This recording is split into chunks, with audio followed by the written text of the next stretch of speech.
Chapter 2100. A sharp saber-chi came from his side. If Duan Yanqing continued to stab the man with the iron rod, he would be able to kill him, but he would also be seriously injured.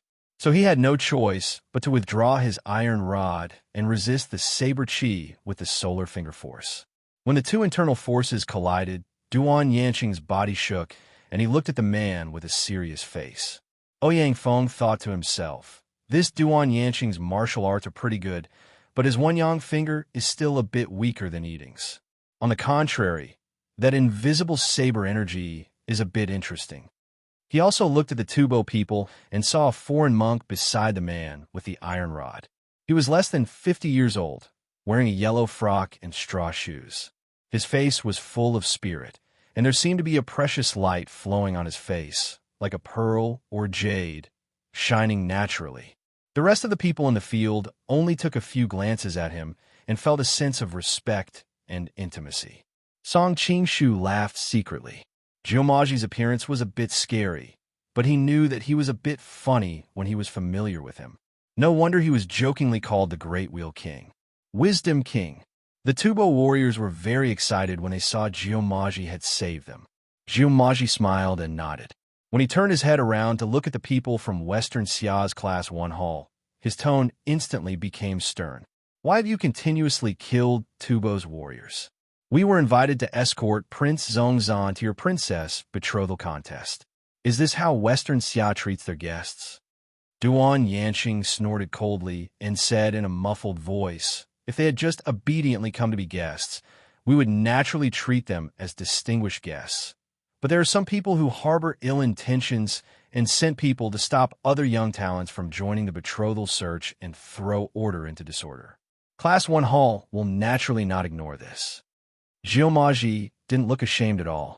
Instead, he said proudly, we were just kind enough to help your country filter out some people who are just here to make up the numbers. If they can even stop some of our normal warriors, what right do they have to participate in the marriage contest? Duan Yanqing frowned and said, you don't have to worry about this. We will select carefully later. At this time, Schweb Baochai couldn't help but say, you Tubo people are too unreasonable. If your Prince Zongzan personally guarded the pass and drove away the other candidates, I think no one would say anything. But now he relied on your group of subordinates to drive away the competitors. Isn't this cheating? Jiumaji glanced at her and put his palms together and said, benefactress, you are wrong. Prince Zongzan's identity, position, and power are also part of his strength.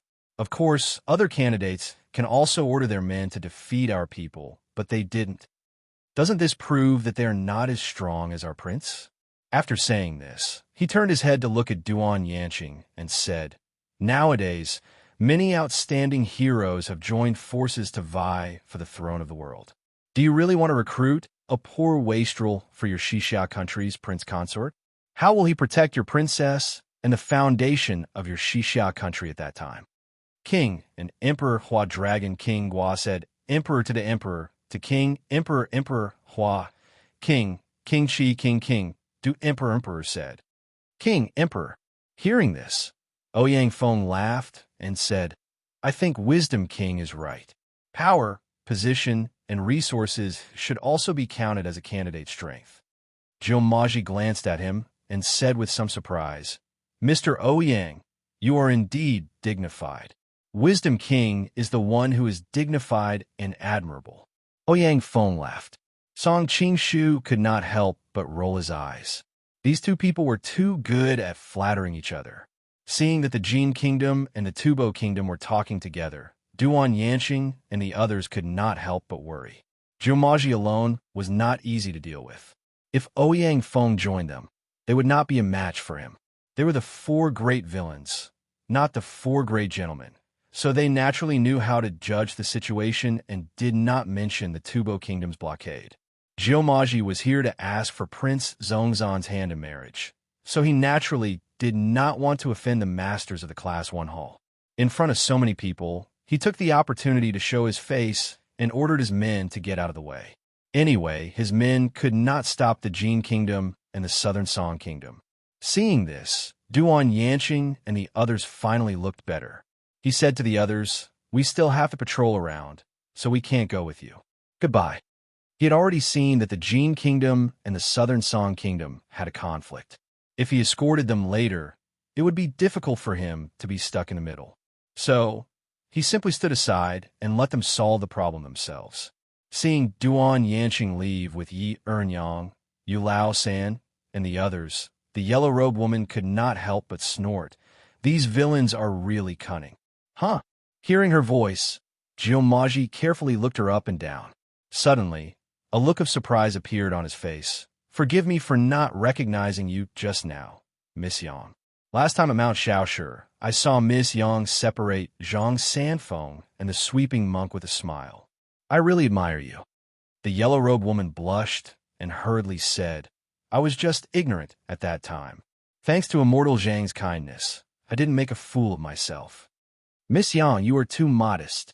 Jiumaji flattered the yellow-robed woman, which surprised the Southern Song people, thinking that she was actually so powerful. Shui Baochai secretly nodded, thinking, no wonder the imperial court sent her to secretly protect everyone. With her, the pressure on the imperial city department is much less. In the distance, Wanyan Zhongjia pouted, is that woman really so powerful? She is more powerful than you, anyway. Ouyang Feng seemed to see through her mind and could not help but tease her. But in his mind, he was thinking her martial arts are based on the Nining Manual, so she should have been taught by Huang Chang. A disciple of Huang Chang has actually reached such a level. The gap between him and me is really indescribable. After hearing his evaluation, Wanyan Zhongjia's lips curled up even higher.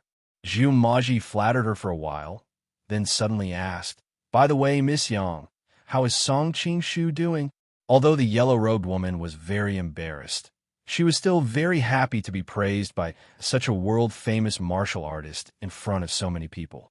The cells in her that loved to show off seemed to have eaten the fruit of life, and all of them felt very comfortable. However, when he suddenly changed the topic and suddenly mentioned that person, the yellow-robed woman's smile froze, and she said with some embarrassment, how would I know? Jiumaji was startled. Aren't you too good, friends? I have nothing to do with that person. The yellow-robed woman was about to go crazy. This time, she deliberately avoided that person and came out to relax, but in the end, she encountered this kind of thing again and again. How could she explain it? Oh, so it was a conflict.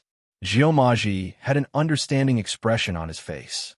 Although he was a Buddhist, he was also very perceptive and instantly guessed the general situation. The yellow-robed woman opened her mouth, but in the end, she didn't explain. This kind of thing, the more she tried to explain, the more confusing it would become. Song Qingshu secretly gave a thumbs up, thinking that the great Chakra King was always helping like this. No wonder they were old friends. At this time, Wanyan Zhongjia became more and more impatient. He pointed at Song Qingshu and said, it was too boring on the way here. I heard that people from the Southern Song dynasty are all good at the zither, chess, calligraphy, and painting. You, come and play chess with me.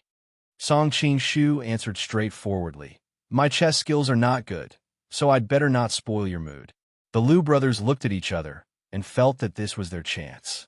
This time, they came out with a mission of contacting other powerful countries, so they took the opportunity to stand up and say, we brothers are not bad at chess. If you don't mind, we can play a game or two.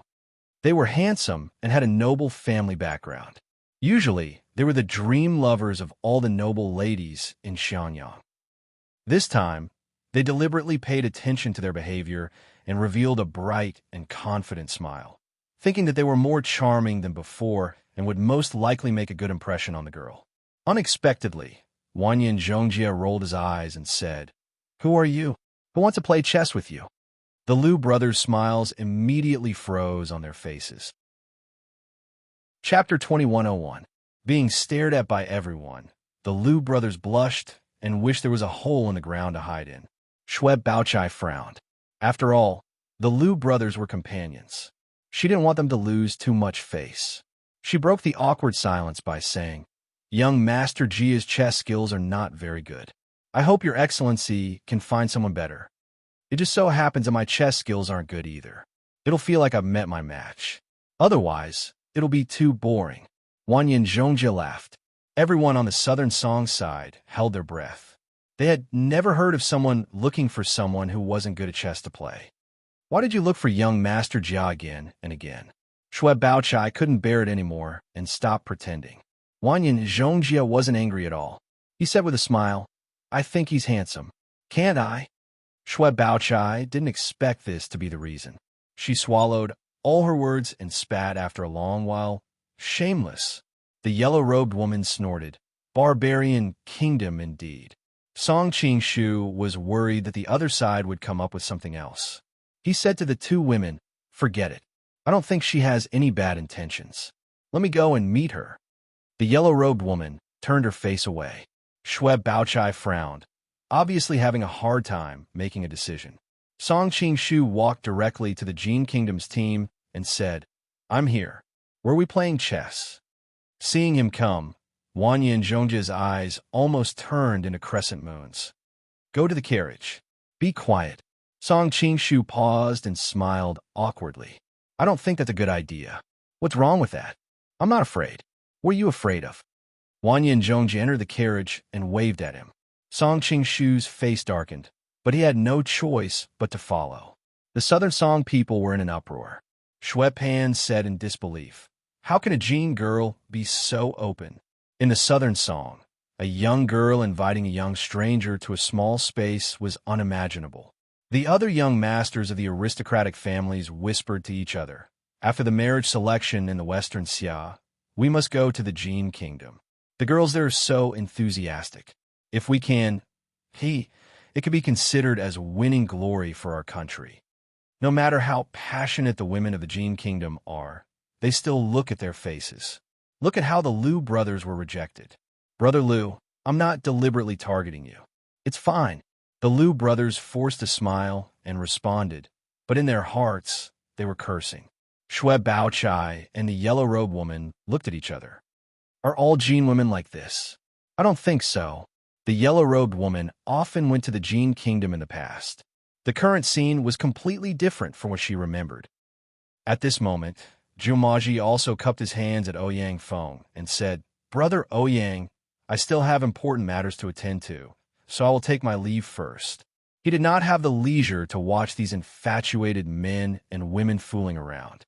He had a lot of things to deal with in Tubo, and he had to notify the various checkpoints to prevent Class 1 Hall from killing them all. Brother Ouyang also returned the greeting and said, Wisdom King, we will meet again. Geomaji's martial arts were worthy of his careful treatment. At this time, inside the carriage, Song Qingshu placed Wanyan Zhongjia on his knees and fiercely slapped her delicate and plump buttocks. Little girl, what are you trying to do? He asked. I want to see you, Wanyan Zhongjia whispered, but she still replied with a smile. Seeing her crafty expression, Song Qingshu was so angry that he raised his hand again. At this time, Wanyan Zhongjia said, If you hit me again, I will scream. Don't blame me if your companions hear me. Song Qingshu was so angry that his teeth itched, but in the end, he did not dare to hit her again. You will easily expose my identity. Song Qingshu threw her to the side and said in a bad mood, How can it be so easy to expose yourself? Besides, didn't I find an excuse for you? Wanyan Zhongjia took the opportunity to lie on her side on the cushion. She rested her chin on her hand and blinked her eyes. A young girl yearns for love. Can't I? Song Qingshu held his breath. I really have to give it to you. This girl is indeed a bit out of control. A laugh came from the carriage door. Ouyang Feng had already walked in. Long time no see, Brother Ouyang. A hint of a smile appeared on Song Qingshu's face.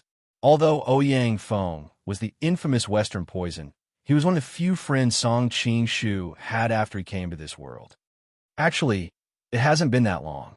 Ouyang Feng sized him up with bright eyes and suddenly attacked him without any warning. Song Qingshu was taken aback, but he did not feel too much of a reaction. He gently raised his palm and blocked the two palms that were coming at him. It really is you. Ouyang Feng withdrew his hand and relaxed. Although I heard Zhongjia mention that you disguised yourself as Jia Baoyu, you are still not using your original appearance. I still need to test you before I can be at ease. If I really am Jia Baoyu, then wouldn't I die of injustice? Song Qing-shu was speechless. Ouyang Feng seemed to be very calm, but he did not show any mercy. Only he could calmly neutralize the attack. If you die like that, then you deserve it. Other than Brother Qing-shu, no one else can touch me like that. Wanyan Zhongjia snorted. Ouyang Feng looked at the two of them with a strange expression, as if asking what had just happened. Song Qing-shu also found it difficult to accept her straightforwardness. Qing-shu, you can't bully her. If you do, I won't forgive you. Ouyang Feng seemed to see through his thoughts and snorted. After all these years of living together, he had come to love this little girl as if she were his granddaughter. Song Qing-shu rolled his eyes. Don't boast. You can't beat me. Ouyang Feng's expression stiffened. He snorted. We pay attention to virtue, not martial arts. Song Qing-shu could not help but laugh. Don't you think it's a bit strange to hear such words coming from your mouth? Wanyan Zhongjia was already convulsing with laughter. When Song Qing-shu returned to the group, the yellow-robed woman appeared in front of him. Do you know that Jean woman? Song Qing-shu was at a loss. I don't know her. How is that possible? The yellow-robed woman clearly did not believe that such a beautiful girl would disregard her face just because he was handsome. Moreover, Jia Baoyu was greasy and powdered. How is he handsome? At this moment, a figure appeared in her mind. Her expression immediately changed, and she hurriedly put these thoughts to the back of her mind. Oh, there's a fragrance on your body. Shui Baochai moved closer to him and sniffed. Her eyes were full of shock. Did you two have physical contact in a carriage? Song Qing-shu's heart jumped. A girl's carriage is naturally fragrant. It's not strange that I came out with a little smell. Is that so? Shui Baochai and the yellow-robed woman looked at him suspiciously. Song Qing-shu groaned inwardly. That girl, Wanyan Zhongjia, had really made things difficult for him. If he was suspected by these two women, it would be hard to guarantee that his identity would not be exposed. Along the way, he tried his best to avoid the two women. Finally, night fell and the group arrived at a small town. Oh, there's something strange about this town. As a secret agent of the Imperial City Division, Shui Baochai immediately sensed that something was wrong. It is indeed strange. The yellow-robed woman had no time to care about Song Qing-shu's question. She looked at the desolate town and frowned. Song Qing-shu's pupils shrank. No wonder they felt that this town was strange. It was empty, and there was a faint murderous intent. Chapter 2102. Shui Baochai couldn't help but say, Should we take a detour? What are you afraid of? We have so many people here. Even if there's danger ahead, it won't be a problem for us. It's getting dark. If we miss this town, we'll have to sleep in the wilderness. The young masters from the aristocratic families all talked at once. Wanyan Zhongjia snorted. If you're afraid, you can leave by yourselves. We'll find a place to stay. Then he didn't wait for an answer and directly signaled the Jin Kingdom team to enter the town. Ouyang Feng didn't say anything and directly followed them. With his reputation as the Western poison, as long as it wasn't a party held by a bunch of great masters, he wouldn't be afraid even if it was a dragon's pool or a tiger's den. And even if there were great masters, there was still Song Qing-shu behind them. Being despised by the Jin Kingdom, the group of young masters naturally couldn't stand it and clamored to follow them in. Shui Baochai frowned and finally agreed. First, she was indeed dissatisfied with the Jin Kingdom's attitude. Second, it was not convenient for her and the yellow-robed woman to disguise as men and sleep in the wilderness. Song Qing-shu shrugged. He naturally didn't care. The group walked into the town. Along the way, there were no lights on in the houses. There were only a few broken lanterns on the roadside, faintly emitting a dim yellow light. Shui Baochai said curiously, It seems that the people in the town are facing something terrible and have all fled. L.V. Sherdao said in a low voice, It seems that 9 out of 10 houses are empty after a war. He had been in Xiangyang for many years and had experienced many similar things. After every war, there would be such a ruined town.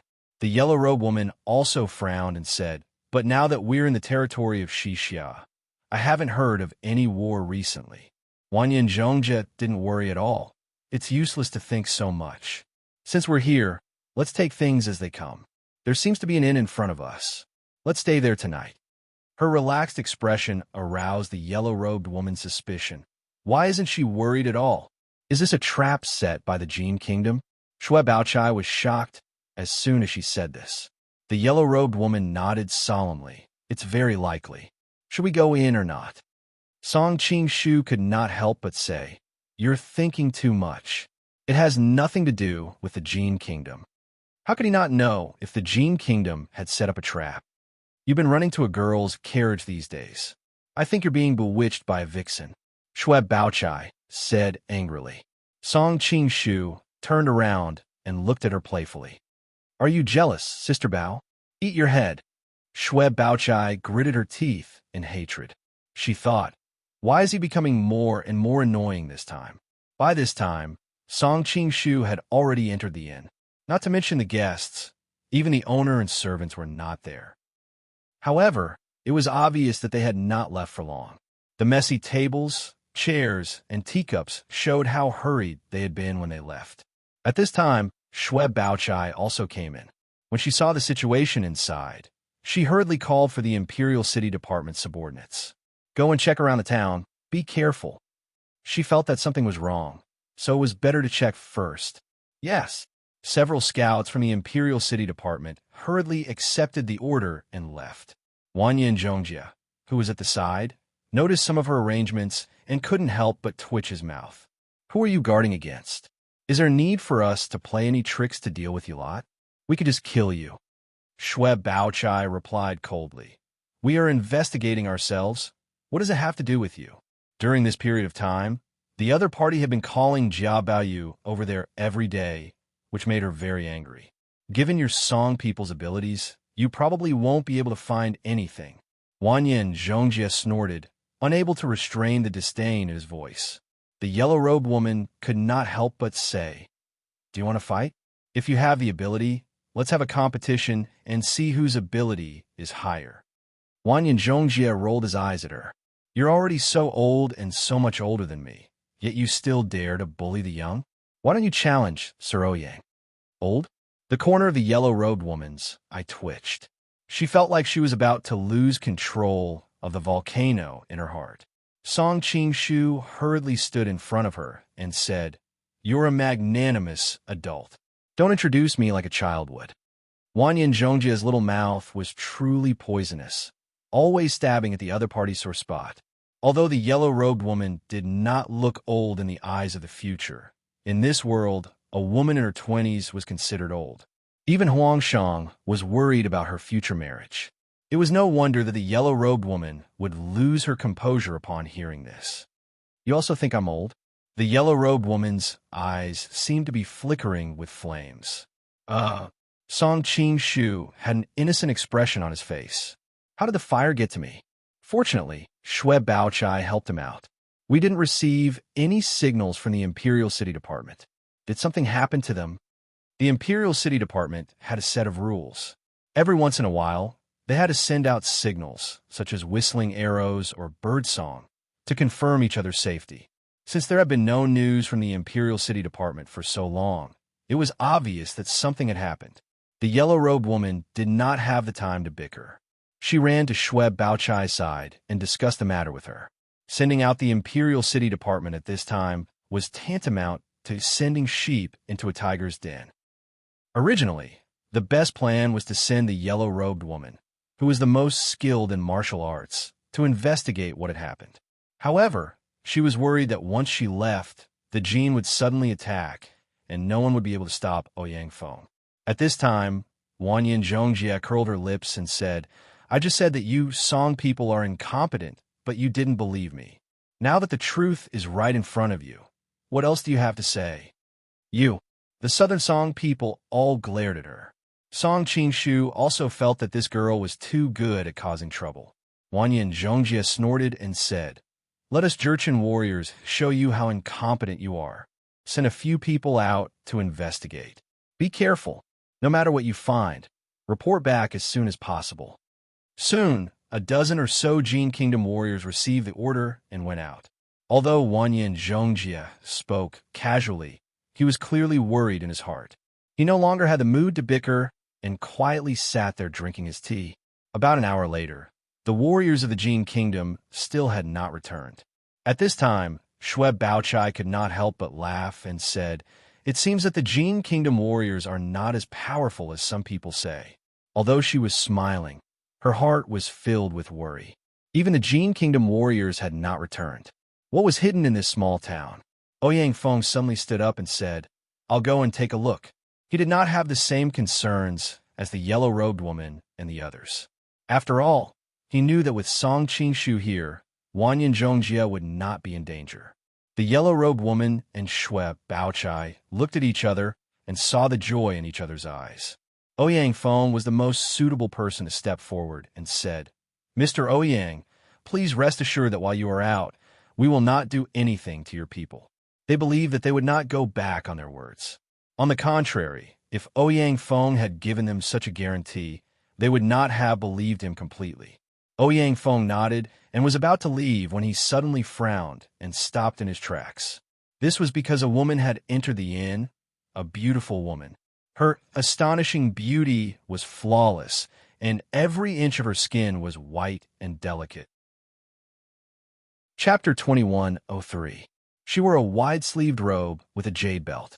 Her jet-black hair complemented her snow-white robe. "I can't believe there's such a beauty in this world." Shue Pan instinctively stood up and couldn't help but gulp. Shue Baochai glanced at her brother in disdain, but she had to admit that his words made sense. The eyes of the woman at the door were like two bright stars in the dark night sky, full of moisture and elegance. They were tranquil and pleasing to the eye, causing anyone who saw them to think that she was not only beautiful, but also had a gentle and affectionate personality. Just by standing there, she was enough to charm all living things in the world, giving people a lingering and sweet feeling. However, her appearance was dignified, and the most attractive thing about her was her gorgeous outline and the lovely and touching temperament that emanated from her bones. It did not make people associate her with any coquettish or flirtatious words. Not to mention Shue Pan, even the Liu brothers, who had better self-control, were mesmerized by her. The other men were even more unbearable, and even the people from the Jin kingdom revealed expressions of fascination. Song Qingshu frowned slightly. Actually, in terms of appearance, she might not necessarily be better than Wanyan Zhongjie, the yellow-robed woman, and Shue Baochai, but just by standing there, her lethality to men was something that the three women combined couldn't compare to. "This little girl greets everyone." The woman smiled and bowed slightly to the crowd. Every frown and every smile of hers caused one to feel pity for her, wishing for nothing more than to embrace her incomparably beautiful and alluring jade body into his arms and love her tenderly. The faces of the men in the room turned red and their hearts beat faster. Their breathing became much heavier, as if they had just managed to suppress their impulses with great difficulty. This woman was not simple. Song Qingshu quickly sensed that something was amiss. This woman knew the art of seduction, and it was the most profound of seduction arts. If it wasn't for the fact that his cultivation and knowledge far surpassed that of ordinary people, he would have fallen for it if he was caught off guard. "Sister, why are you wandering around so late at night? Aren't you afraid of running into bad people?" Song Qingshu took a step forward and blocked the woman's path, blocking everyone's gaze. Only then did Shue Pan and the others regain their senses. The woman looked at him in surprise and said with a gentle smile, "Is young master a bad person?" "Of course I'm a bad guy, and I'm the kind of bad guy who specializes in picking flowers." Song Qingshu smiled evilly. The woman's expression turned sluggish. "Normally, when men see me, which one of them wouldn't be courteous and courteous in order to win my favor? Why don't you play by the rules?" However, she reacted quickly. "Young master, you must be joking. Young master is such a romantic and handsome man. I don't know how many women dream of you. You can't even handle people throwing themselves at you. Why would you need to pick the 31 flowers?" "Sister, you're such a sweet talker," Song Qingshu said shyly. "Young master is really humorous." The woman was smiling, but the doubt in her heart grew stronger. Why didn't this person seem to be affected by her bewitching technique? A group of people looked at the two with strange expressions. Ouyang Feng finally couldn't stand it anymore. He coughed lightly and asked, "Miss, what business do you have here?" With his experience, he could naturally see that there was something wrong with this woman. The woman replied, "Your friend is resting in a small temple 10 miles away. Everything is fine, and he specifically asked me to come and inform you." Hearing her words, even the most lustful person would feel his heart skip a beat. Ouyang Feng snorted coldly. "Resting? I'm afraid he's been captured by your people." The woman's expression didn't change. She continued to smile sweetly. "It's not impossible if you think so. Since that's the case, I'll capture you and exchange you with them." Ouyang Feng had just finished speaking when he appeared in front of the woman.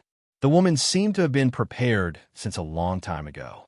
With a flick of her sleeve, a pair of jade rings shot out and swam all over the place like wild bees and butterflies fighting for nectar. They emitted an ear-piercing whistling sound as they flickered in and out of sight, sometimes far, sometimes near. Sometimes it sounded like it came from beyond the 9 heavens, and sometimes it sounded like it came from the lowest level of hell. The expressions of the people in the area changed, because the sound seemed to affect their hearts. Those who were slightly weaker felt annoyed and wanted to vomit. The woman and Ouyang Feng separated right after they touched each other. As the sound of the jade rings came out, her body seemed to become indistinct, making it difficult for others to determine her location and direction. Green sleeve ring, Danyuru? Ouyang Feng did not continue to chase after her. Instead, he looked at her with a solemn expression. "Mr. Ouyang, you have a good eye." There was great wariness in the woman's eyes. It was clear that she had recognized his identity from the toting technique just now. Danyuru? Song Qingshu frowned. Why was this name so familiar? Where had he heard it before? At that moment, Ouyang Feng said, "Destiny Cult has retreated to the desert for many years. Now, you've returned to the world of martial artists. What is your intention?" An idea flashed in Song Qingshu's mind. He finally remembered why this name was so familiar.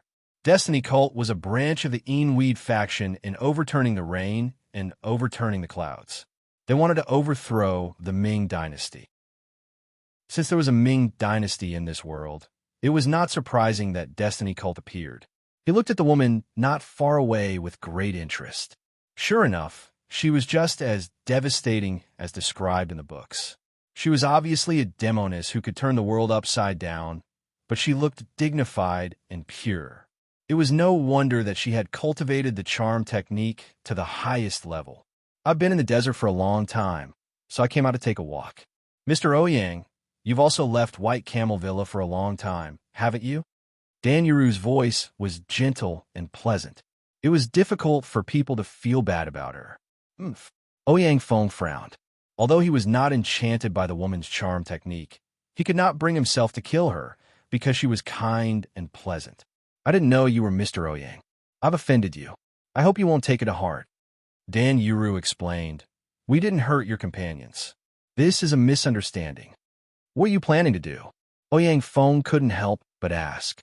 Danyuru replied, "Tonight, the Heaven's Mandate sect came out in full force to ambush a big enemy. Who would have thought that you would arrive at the town first, causing your companions to fall into the ambush? I'm here to explain the misunderstanding. Also, can I trouble you to leave for a while? We have already prepared accommodation and food for you 10 miles away. I hope you don't mind." Her tone was quite sincere, but she also mentioned that the Heaven's Mandate sect had come out in full force. This time, they had been preparing for a life and death battle with their big enemy. If they didn't agree to leave, maybe the Heaven's Mandate sect would deal with them first. Just now, she came here to test the situation. If she didn't know that there was a top master like Ouyang Feng here, she might have already ordered her subordinates to kill everyone in the inn. Big enemy? Who is Big Sister's biggest enemy? We can help you together. Song Qingshu was very curious as to who they were planning to deal with. Danyuru pursed her lips and smiled. "Thank you for your kindness, young master, but this is our internal matter. It's not convenient for others to intervene." Obviously, she didn't want to reveal the specific target. At this time, Shue Baochai came to the side of the yellow-robed woman and whispered to her, "Miss Young, what do you think?" As for the young masters of the aristocratic families, they had already been enchanted by Dan Yuru. There was no need to ask them. Chapter 2104. This is someone else's business. We don't need to get involved, the yellow-robed woman said after some thought. Shue Baochai nodded. I think so too.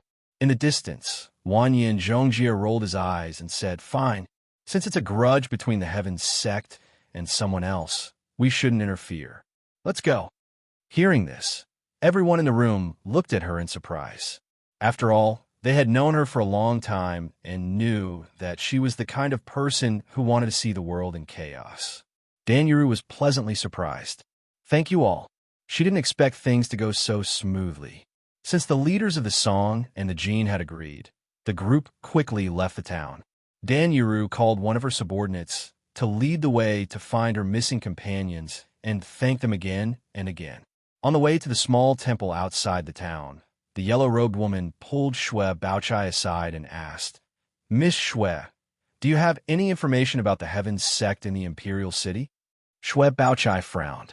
We don't know much. It seems that the Heavens sect was active in the Ming Kingdom a few decades ago. Later, they were suppressed by the Ming court and had to retreat to the Gobi Desert. These years, they have disappeared without a trace. Everyone in Jianghu thought that the Heavens sect had perished. I didn't expect them to make a comeback. Song Qingshu couldn't help but ask, retreat to the Gobi Desert? Is the Heavens sect related to the Mongols? Shue Baochai thought for a while and answered, There are many different opinions. There have been such rumors, but no one can be sure. The yellow-robed woman said, As long as they are not from the Jin Kingdom. Shue Baochai nodded in agreement. Song Qingshu sighed inwardly. Although the Song Kingdom had fought against the Mongols in Sichuan and Xiangyang for many years, they still regarded the Jin Kingdom as their greatest enemy. They could not be blamed for this. After all, they could not tell them that after the Jin Kingdom was destroyed, the southern Song Kingdom would soon come. The Song people didn't care, but he couldn't. After all, in his heart, the powerful Mongols were his biggest enemy. Master Jia, our prince invites you to play chess. A Jin knight came to invite him. Although everyone knew that Wanyan Zhongjie was disguised as a man, the Jin people still addressed him as prince. Song Qingshu's heart skipped a beat. He informed Shue Baochai and the others before leaving. The yellow-robed woman could not help but say, Does that Jin woman really like him? I don't know. Shue Baochai felt very annoyed. Not far away, Shue Pan had a look of envy on his face. That Jin woman is so beautiful. Why didn't she fall for me? Bao Yu is really lucky with women. His companions nodded in agreement. That's right. That little girl is so beautiful at such a young age. When she grows up, she will definitely be a lady who will bring disaster to the country and bring disaster to the people. If she takes a fancy to me, I will go to the princess of the Xixia country. Maybe that Xixia princess is even more beautiful than her. That's true. Let's wait until we see the princess of the Western Xia country. Then, we can use the 31 update fast power to conquer her. Haha, in that case, we can be considered competitors. When Song Qingshu entered Wanyan Zhongjie's carriage, he saw that she was dressed in black. He was startled and asked, What are you doing? Wanyan Zhongjie adjusted his belt as he replied, Aren't you interested in who the Heavens Mandate sect is going to deal with? Song Qingshu finally reacted. No wonder you agreed to leave so easily. It turns out that you're planning to make a surprise attack. Wanyan Zhongjie giggled. Otherwise, I won't be able to see a good show. Song Qingshu was also curious about what the Heavens Mandate sect was up to, so the two of them hit it off immediately. Soon, they quietly left the group from the other side of the carriage. With his qinggong, he could do it without making a sound, even if he was carrying another person. The Jin Kingdom would cover for them and would not allow anyone to get close to the carriage. For a short period of time, no one would discover that he had left. As for the red dot of the Central Plains who was protecting him in the dark, he also carefully avoided her. When the two returned to the small town, the inn was empty. It was dark and quiet again. Dan Yuru had obviously left as well. Song Qingshu thought that Judging from the situation just now, the target would most likely come to this inn. After all, the whole town was empty. The target's first reaction would be to choose a place with many rooms like this inn. Just now, they had come here without any hesitation. Therefore, he quietly sneaked into the inn with Wanya and Jongjia. Originally, he planned to find a room upstairs to hide, but he suddenly sensed a few faint auras in the inn. They should be the people of the Heaven's Mandate sect lying in ambush. He was afraid of alerting the enemy, so he didn't go further inside. He looked around the hall and noticed a huge signboard with the name of the inn written on it. It should be the signboard. Suddenly, his ears twitched. He had heard footsteps approaching. There were quite a few of them. Without hesitation, he grabbed Wanya and Jongjia's waist, and the two of them flew behind the signboard. The space behind the signboard wasn't very big. In order to not be discovered, the two of them had to stick close to each other. Song Qing-shu was afraid that Wanya and Jongjia would misunderstand, but unexpectedly, she twisted her body and took the initiative to shrink into his embrace. It was as if this position was more comfortable. Who was taking advantage of who? Song Qing-shu couldn't help but laugh. However, the girl's soft body and her pleasant fragrance made this narrow space seem less cramped. Brother Qing-shu, who are you talking about? Wanya and Jongjia asked sweetly. I don't know. The two of them were very close, and the girl's breath smelled like orchids. Song Qing-shu's expression was a bit unnatural. He quickly peeked out from the side and looked at the entrance of the inn, using this opportunity to put some distance between himself and the girl. Who knew that Wanya and Jongjia's head would also peek out from under his chin? Song Qing-shu didn't know whether to laugh or to be angry. However, since someone had come in, he didn't dare to make any movements lest he startle the other party. Great Khan, this town is a bit strange. Be careful, it might be a trap. These people's reactions were exactly the same as Song Qing-shu's. Great Khan, Song Qing-shu was a bit surprised. Could the person be Temujin? That can't be. Song Qing-shu took a good look at the man who was called the Khan. He was indeed wearing the clothing of a Mongolian nobleman, but he couldn't be Temujin because his age didn't match. He looked to be in his 30s, while Temujin should be an old man by now. Although there was no lack of people in this world who could retain their youthful looks, the person in front of him had a valiant aura, but he lacked the domineering aura of Temujin. Furthermore, from the information he had received from Yin Leiden, Temujin's kung fu of the heavenly demon should be of a high level. Judging from the breathing of the person in front of him, his level of kung fu should be limited. If you're not Temujin, how dare you call yourself the Khan? Could it be some country in the western region? Song Qing-shu was not very familiar with the situation in the western region, so he thought that he had to find some time to read more about it.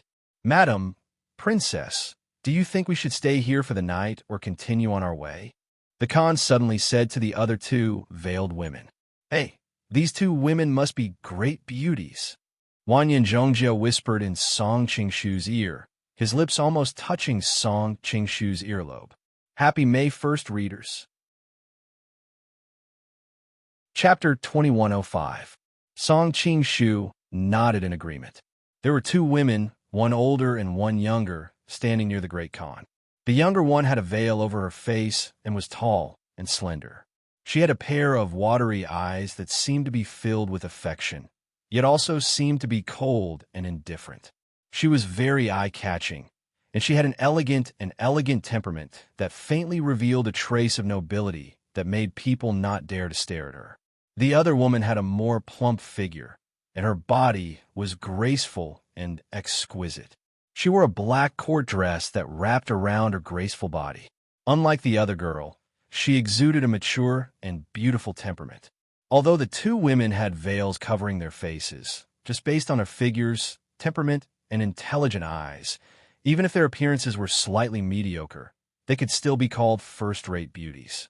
If their appearances were exquisite, they would definitely be the kind of extraordinarily beautiful women that could turn all living things upside down. However, Song Qing-shu was used to seeing beautiful women, so their beauty did not distract him. At this time, he was thinking about another matter. Just now, the Khan called them madams and princesses. Could these two women be his wife and daughter? However, He immediately denied this speculation. Firstly, if they were his wife and daughter, he would not be so polite. Secondly, the Khan was only about 30 years old.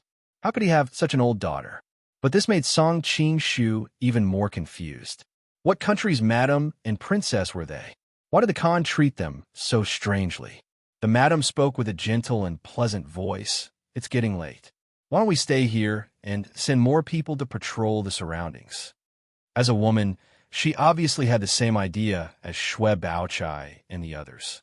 All right, the Khan nodded and turned around to order his subordinates to patrol the surroundings of the inn.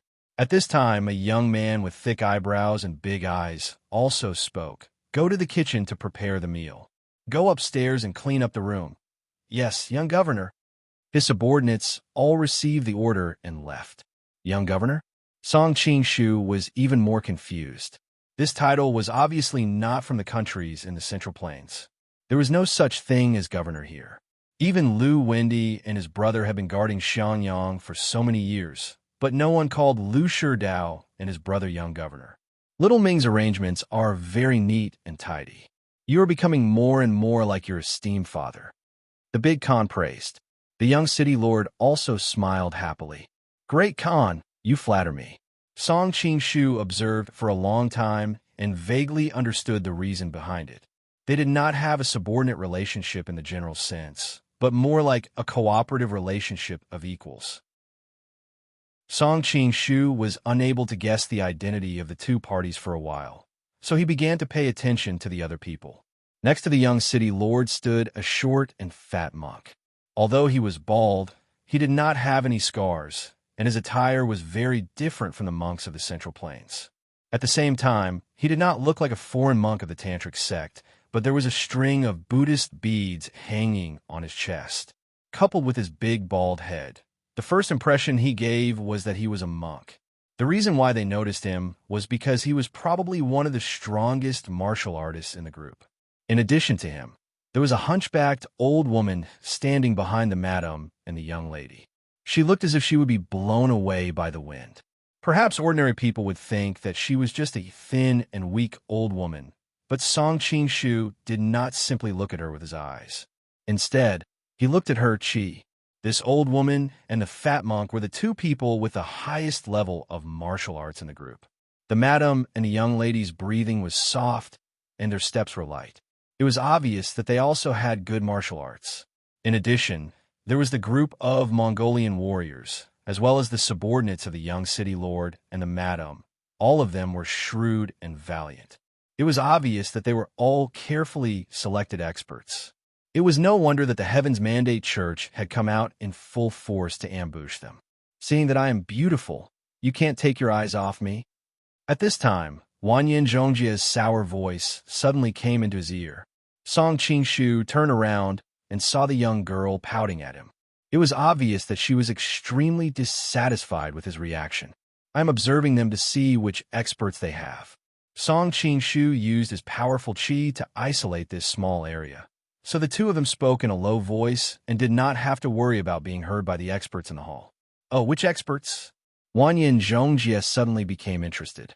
Song Qing-shu began to explain to her the general strength of each person's martial arts. When he talked about the madam and the princess, Wanyan Zhongjie suddenly asked, "How are their martial arts compared to mine?" Song Qing-shu thought for a moment and replied, "They didn't make a move, so I can't judge their martial arts. Just based on internal energy, the madam's cultivation is higher than yours, and the princess's is about the same as yours." Wanyan Zhongjie's cheeks immediately puffed up in anger. These foxes are so seductive, and their martial arts are also so good. Is there any justice in this world? Song Qing-shu was speechless. Aren't you scolding yourself too? Wanyan Zhongjie suddenly rolled his eyes and said, "Brother Song, do you want to capture these two foxes and make them your wives? What are you thinking about all day long?" Song Qing-shu couldn't help but be speechless. "That's clearly what you're thinking in your heart." Wanyan Zhongjie snorted. "Lower your voice. Someone's coming." Song Qing-shu hurriedly made a shushing gesture. Wanyan Zhongjie didn't dare to cause any more trouble. He quietly stuck his head out to observe the situation below. Why aren't the cooks done after so long? At least pour us some tea. The young city lord was somewhat dissatisfied. Soon, a subordinate ran to the kitchen to check. However, he quickly ran back in a panic and said, "The kitchen, no one's here. There's no one." How is that possible? The young city lord was furious. There were at least 7 or 8 people who went to the kitchen. How could there be no one? The madam frowned and ordered the old woman behind her, "Grandma, go upstairs and see if the people cleaning the rooms are there." The old woman nodded slightly and flew up to the second floor to quickly check. Wanyan Zhongjia's small mouth formed an O shape. This old woman's lightness skills are really good. Indeed, Song Qingshu nodded. Wanyan Zhongjia quickly pursed his lips and smiled. But she's still a far cry from you. Flatterer, Song Qingshu couldn't help but smile. No wonder Ouyang Feng doted on her like a granddaughter. This little girl was indeed very lovable. At this time, the old woman had already finished checking the second floor. She flew back to the main hall and reported, "Madam, there's no one upstairs either." Now, even the most careless people realized that something was wrong. There's an ambush. The surrounding warriors all pulled out their weapons and protected the Khan and the others in the center. They looked around vigilantly, but other than the sound of the wind outside, there were no signs of enemies. The fat monk stood up and said, "Why don't I take a few people to look around?" He was confident in his martial arts skills, so he wasn't worried about an ambush. No, they're obviously hunting like a pack of wolves. They're deliberately using panic to weaken our willpower and then taking the opportunity to disperse our strength. We can't fall into their trap. The rest of you, no one is allowed to leave. Guard all the entrances to the inn. We'll leave as soon as the sun rises. Clap, clap, clap. At this time, the sound of applause came from the entrance of the inn. Dan Yuru walked in with a smile. As expected of the sun's child, the Galdan Khan who gives our Khan a headache. 8. Chapter 2106. Galdan. Song Qingshu, who was hiding behind the plaque, was shocked. He remembered that in history, Galdan established a very powerful grassland state and conquered the western regions in Kazakhstan.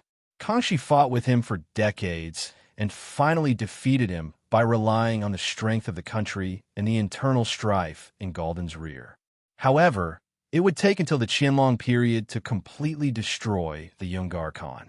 He also appeared in The Deer and the Cauldron and became sworn brothers with Wei Xiaobao. In addition, he married Ah Ke's senior sister, Ah Qi. But in this world, Ah Jiu was still a little girl and naturally did not have a disciple. He didn't know if Ah Qi was still around. Recalling that Dan Yuru had just called him the son of the sun, Song Qingshu's heart moved. He vaguely remembered that Zhao Min had mentioned that when Temujin unified the Mongolian tribes in his early years, his last powerful enemy was the Naiman tribe. The leader of the Naiman tribe was honored as the Taiyang Khan. Later, the Taiyang Khan was killed by Temujin, and the son of the Taiyang Khan led the remnants of the tribe to flee to the western regions. In history, the son of the Taiyang Khan was Chu Chu. A trace of doubt flashed in Song Qingshu's eyes. Could it be that in this chaotic world, Galdan became the son of the Taiyang Khan? But it was understandable. In history, Galdan's Yungar tribe was one of the 4 major Wala tribes. After the Yuan dynasty was destroyed by the Ming dynasty, Mongolia was divided into Wala in the west and Tartars in the east. Now that Mongolia was in its heyday, there was naturally no Wala. In this world, Galdan became a member of the Naiman tribe in the west of the Mongolian plateau. Song Qingshu remembered the information he had received in the western Xia. These years, the Hui tribe and the Ming dynasty had been in a tug-of-war with the Mongolians in the western regions. Both sides suffered heavy losses. Galdan led his tribe to rise and became the ruler of the northern frontier of Xinjiang. The Hui tribe and the Ming dynasty controlled the Mongolian plateau. Because of the powerful Mongolian enemy, the 3 forces formed an alliance to fight against the Mongolians. Dan Yuru of the Green Sleeve Ring of Destiny sect. The fat monk obviously recognized the other party. He protected Galdan and the young city lord behind him with a vigilant expression. He looked at the other party, as expected of the protector of Peerless City. "Sure, Wuzuan, your power seems to have improved a lot." Dan Yuru smiled slightly, as if she was sincerely praising him.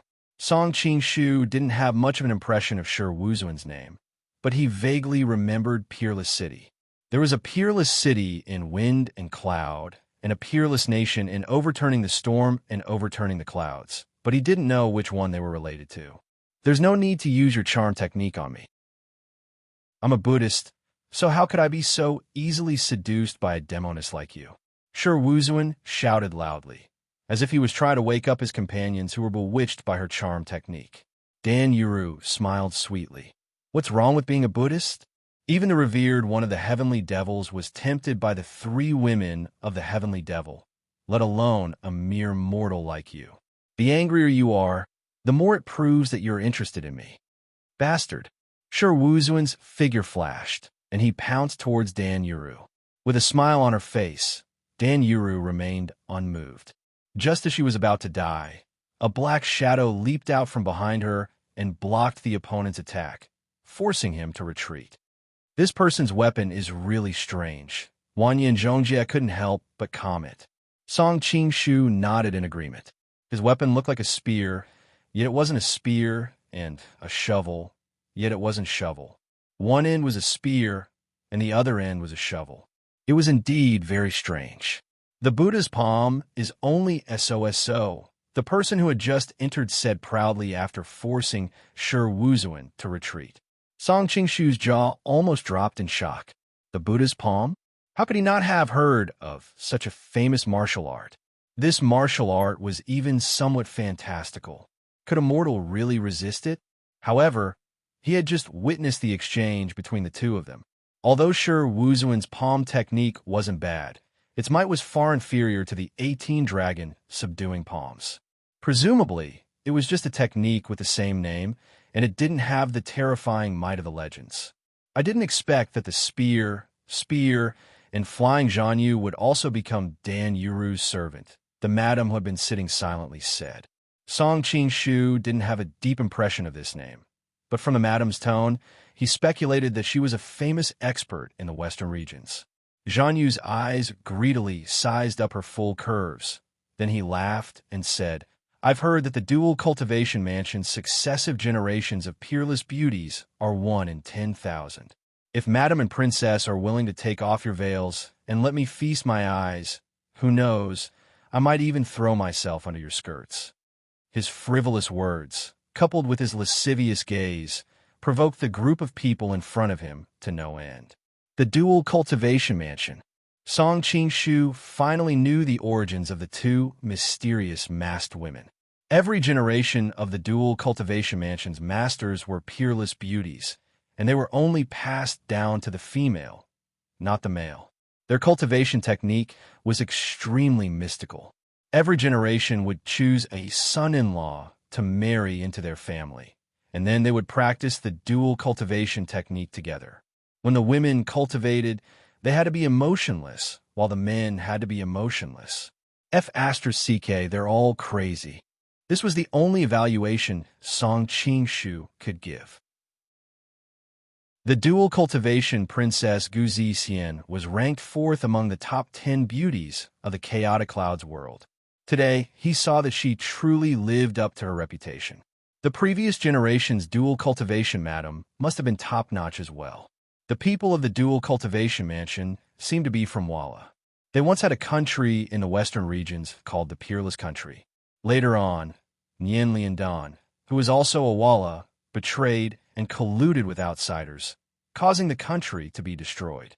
Thus, they had always shouldered the heavy responsibility of restoring their country, and at the same time, they wanted to find Nian Liandan for revenge. Another Murong Fu. Song Qing-shu shook his head. A group of women, pretending to be virtuous all day long, not doing anything proper. Could they really restore their country just by relying on the dual cultivation technique? Of course, in this world, the dual cultivation mansion didn't wander to the central plains, but was hidden around Dongting Lake. From the tone of those people's conversation just now, the peerless country shouldn't have been destroyed yet. Could it be because I killed Nian Liandan, allowing them to avoid the danger of their country being destroyed? Song Qing-shu's expression was somewhat interesting. He didn't know if they would recognize him as their benefactor. Brother Song, you're smiling so strangely. You must be thinking of something bad. Wanyan Zhongjia, who was standing to the side, stretched out his small hand and touched his cheek as he laughed. Song Qingshu's face heated up. Am I smiling? Don't talk nonsense. At this moment, the situation changed. The young city lord stood up and angrily shouted, "Shameless pervert, die!" He unsheathed his sword and charged toward Zhang Yu. Zhang Yu hurriedly raised his spear to meet the attack. As he dispelled the other party's attack, he laughed and said, "So the young city lord is also here. I almost forgot that the dual cultivation mansion has a marriage alliance with the peerless city lord. I'm really sorry for teasing your fiancé." The young city lord heavily harumphed. His expression was incomparably gloomy, and the sword in his hand became increasingly sharp. Song Qingshu couldn't help but exclaim in surprise. Why did the young city lord's sword technique seem so similar to his own? Zhang Yu continued to counterattack, while teasing him from time to time. However, your fiancé is really amazing. Which man wouldn't be moved? In this world, the strong are respected. With your insignificant abilities, you might not be able to protect your beautiful fiancé. Recently, a few new characters have been added. The main reason was because there were too many experts in the Central Plains and too few Mongolian experts. This didn't match the setting of Mongolia being the strongest country in this world. Thus, some Mongolian experts had to be added to balance the strength of both sides. In the Wuxian novel, it just so happened that Huang Yi's works had a lot of plots related to Mongolia. There were many Mongolian experts in it, and they were relatively well known.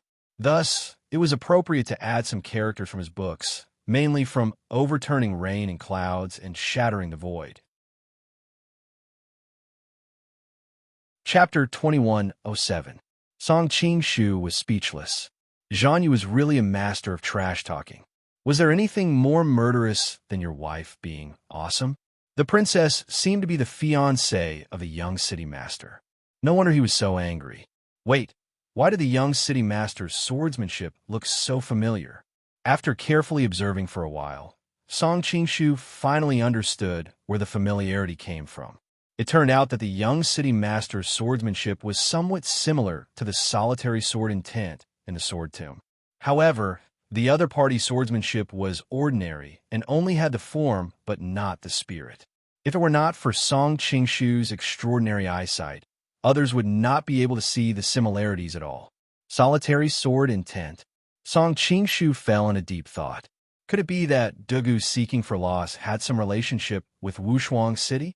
In the gap between Zhang Yu and the young city lord's attacks, Dan Yuru sized up the people of Dual Cultivation Mansion. Her expression was filled with curiosity. It's been so many years, but I've never seen what you guys look like. I really don't understand why Nian Liandan would care so much about you guys. Nian Liandan. The Dual Cultivation madam's breathing quickened, and her full chest trembled. It was obvious that she hated this name. Madam, why are you so excited? Have you been taken advantage of by Nian Liandan? Dan Yuru's tone was full of concern, but her words were extremely vicious.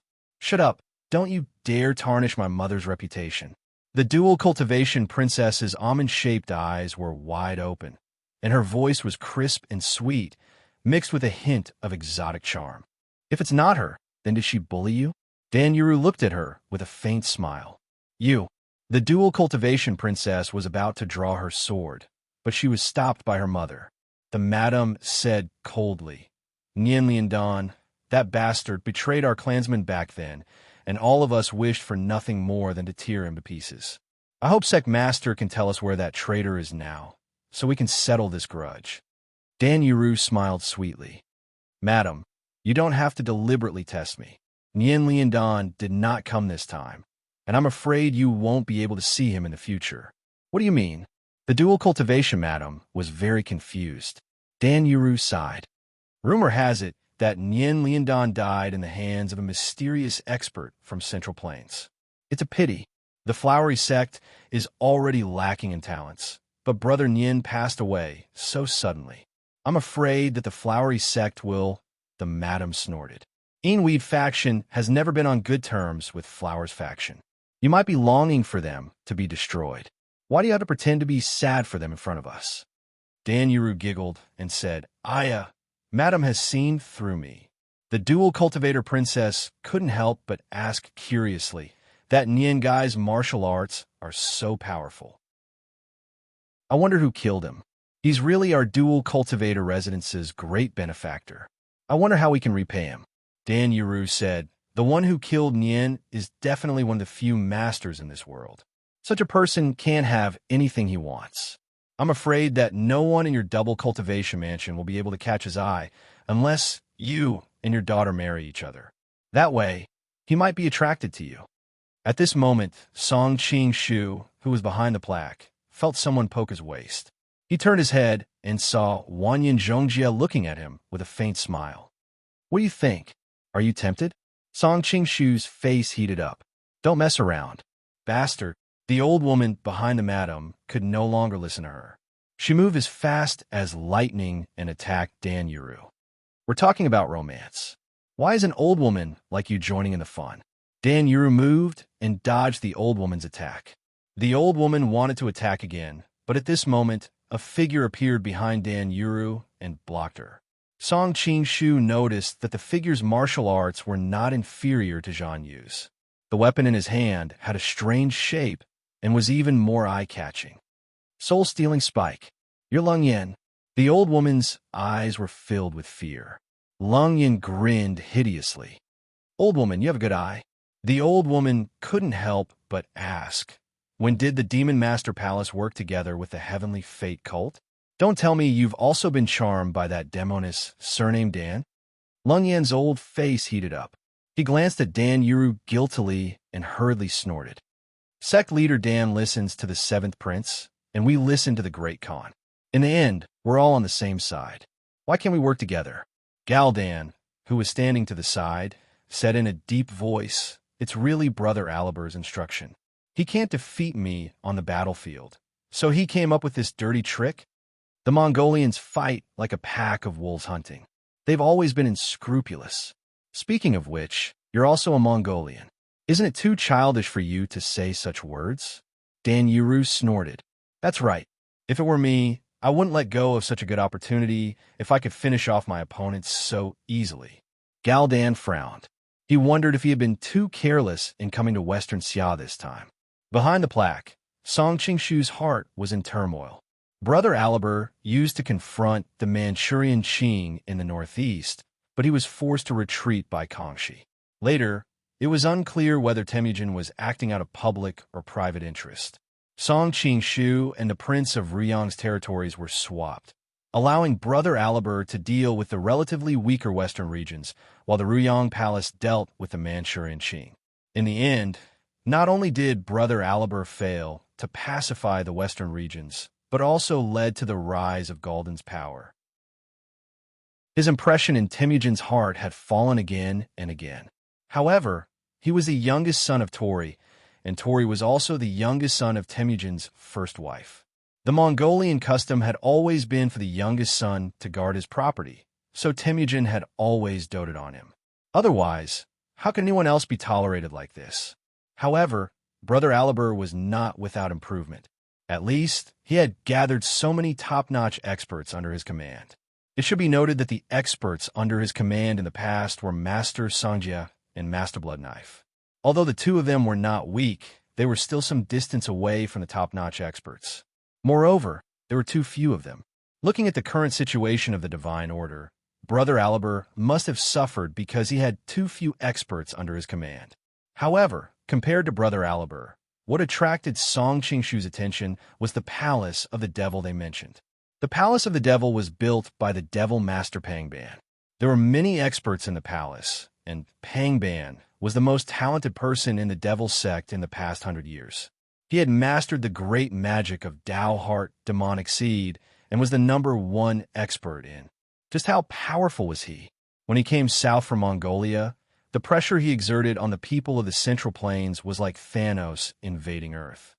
I didn't think that this world really had Pangban. Song Qing Shu had a strange expression on his face, but he was not worried at all. With his current level of cultivation, even if it was the Devil Master Pangban, there was nothing to be afraid of. The only thing he had to worry about was how many people of Pang Ban's level were there in the Mongolian side. Also, from Yan Liandon's tone, Temujin seemed to have mastered a terrifying demonic art as well, and his strength was unfathomable. Don't make it difficult for two fists to fight against four hands. Song Qing-shu recalled the great grandmasters of the Central Plains and could not help but furrow his eyebrows. Previously, in the Battle of Mount Wudong, he had suffered heavy losses. He was afraid that it would be difficult for him to find helpers in the future. At this time, Grandma and Lung Yin were already fighting. Sure Wuzuan coldly snorted and said, Who else did you ambush? Call them all out. I'll take them all at once. Chapter 2108. The leader was a tall man dressed in luxurious clothes. His weapon was a 3-feet-long steel mace that glittered with golden light. He looked like a wolf, and because of his special appearance, he was very eye-catching, with a fierce glint in his eyes. Another person's weapon was a soft sword. His long robe fluttered in the wind, and he had an extraordinary bearing. Although he looked elegant and graceful, he always had an evil aura that came from deep within his bones. The third person's weapon was a pair of short halberds. He was dressed very politely, but his face was as pale as a corpse, which made people feel uncomfortable. Seeing those people, Sure Wuzuan's face became very unsightly. I heard that Heaven's Cult has 4 great experts, with sect leader Shan as the leader. There are also Night Owl Yang Lung, Soul Snatcher Jie Fu, and Soul Seeker Tai Sui Dumu. Each of them was a powerful devil cult sect leader, and people call them Jade Owl Soul Snatcher. Dan Yuru giggled. You actually know so much about us. Sure Wuzuan, I think you shouldn't be a protector of Matchless City. You should be a Jianghu know-it-all. I think you have a better future. Sure Wuzuan snorted coldly. You are just lackeys under brother Ali Bugu.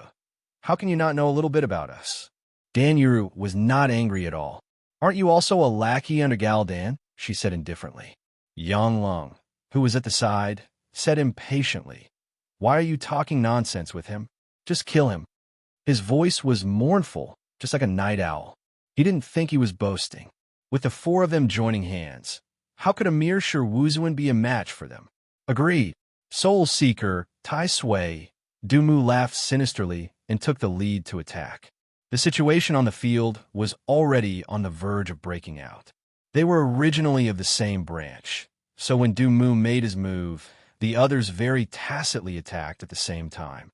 Sure Wuzuan roared repeatedly and hastily used Buddha's palm to fight against the enemy. However, the enemy was outnumbered. Very soon, he was reduced to a situation where he could only bitterly defend and couldn't attack. Song Qing-shu observed carefully for a moment and quickly figured out the background of these people. Jade Owl's soul snatching was nominally the same, but the other 3 people's kung fu was not as good as Dan Yuru's. Of course, the gap was not very big. All 3 of them could be regarded as the top masters in Jianghu. Just at this moment, 2 tender shouts rang out. The madam and the princess brandished their swords and came forward to help. The swords in their hands glinted with a cold light, and with a single glance, one could tell that they were not ordinary weapons. However, what was more eye-catching was their graceful figures. They moved and dodged, and they displayed their flexibility and perfect curves to the fullest. Seeing this, the enemies swallowed their saliva and couldn't help but tease them. Wanyan Zhongjie gently pinched Song Qing-shu. Their figures are very good, right? Not bad indeed. Song Qing-shu answered subconsciously. Wanyan Zhongjie immediately felt somewhat unhappy. Only then did Song Qing-shu react. He smiled and said, I was staring at them, not at their figures. Then what were you looking at? Wanyan Zhongjie's small eyes were full of suspicion. Don't you think it's strange that the 2 of them were able to block the joint attack of 4 top masters? Song Qing-shu replied, while paying attention to the battle below. That's right. Wanyan Zhongjie finally reacted. Just now, Song Qing-shu had evaluated their martial arts. The princess was about the same level as him, and The madam was slightly stronger, but not by much. If it were him, he wouldn't have been able to deal with any one of the 4 people below. In the end, the 2 of them, together with Sher Wuzuan, were able to fight the 4 people to a draw. They seemed to have a joint attack sword technique. Wanyan Zhongjie gradually realized what was going on. Not bad. Song Qingshu's tone was full of praise. In his opinion, this joint attack sword technique was not inferior to the ancient Tomb sect's harmonious dual swords. However, the 2 of them were still a distance away from perfect coordination, which resulted in the sword technique not being able to display its full power. Love of a fallen city is indeed powerful. Dan Yuru's tone was also full of praise, but she wasn't the slightest bit afraid. It's a pity that no matter how close your mother and daughter are, you can't compare to a couple who have the same mind, so you can't display the full power of the love of a fallen city. Why don't you let the princess and the young master try it together? Love of a fallen city. Song Qingshu vaguely remembered that he seemed to have heard this name before, but he couldn't remember where. From the conversation of the people below, he should be able to determine that this was the ultimate move of the dual cultivation mansion, or even peerless city. Xian, why don't I come over and help you? The young master on the side heard their conversation and couldn't help but reveal a look of excitement. The dual cultivation princess frowned slightly and replied coldly, "No need." It was the madam of the dual cultivation mansion who came out to smooth things over. "Young master, don't be careless. Be careful of your enemies. Leave this side to us." She knew that the requirement of the love of a fallen city was for the couple to have the same mind, but her daughter had never liked the young master. So how could they have the same mind? She even forced herself to use it with her daughter. If it was the young master, she was afraid that within a few moves, there would be hundreds of flaws, which would be taken advantage of by the enemy. At this time, Dan Yuru smiled coquettishly. "Madam, the power of this sword technique has been greatly reduced by you mother and daughter. Now that your mind is in a mess, why are you still holding on?" The madam of the dual cultivation mansion snorted coldly. "It's still enough to use it to subdue demons." As soon as she finished speaking, the sword technique became more and more fierce, forcing the 4 demons to be a little flustered and retreat step by step. Buddha's palm. Sure, Wuzuan didn't speak just now, because he was looking for an opportunity. In this group of people, he was the most skilled in martial arts. He knew that if he couldn't get rid of the opponent as soon as possible today, he was afraid that he would suffer heavy losses. Finally, the heavens didn't disappoint those who waited. Just now, Dan Yuru was distracted while talking, and then forced by the love of a fallen city. Her body was temporarily stagnant.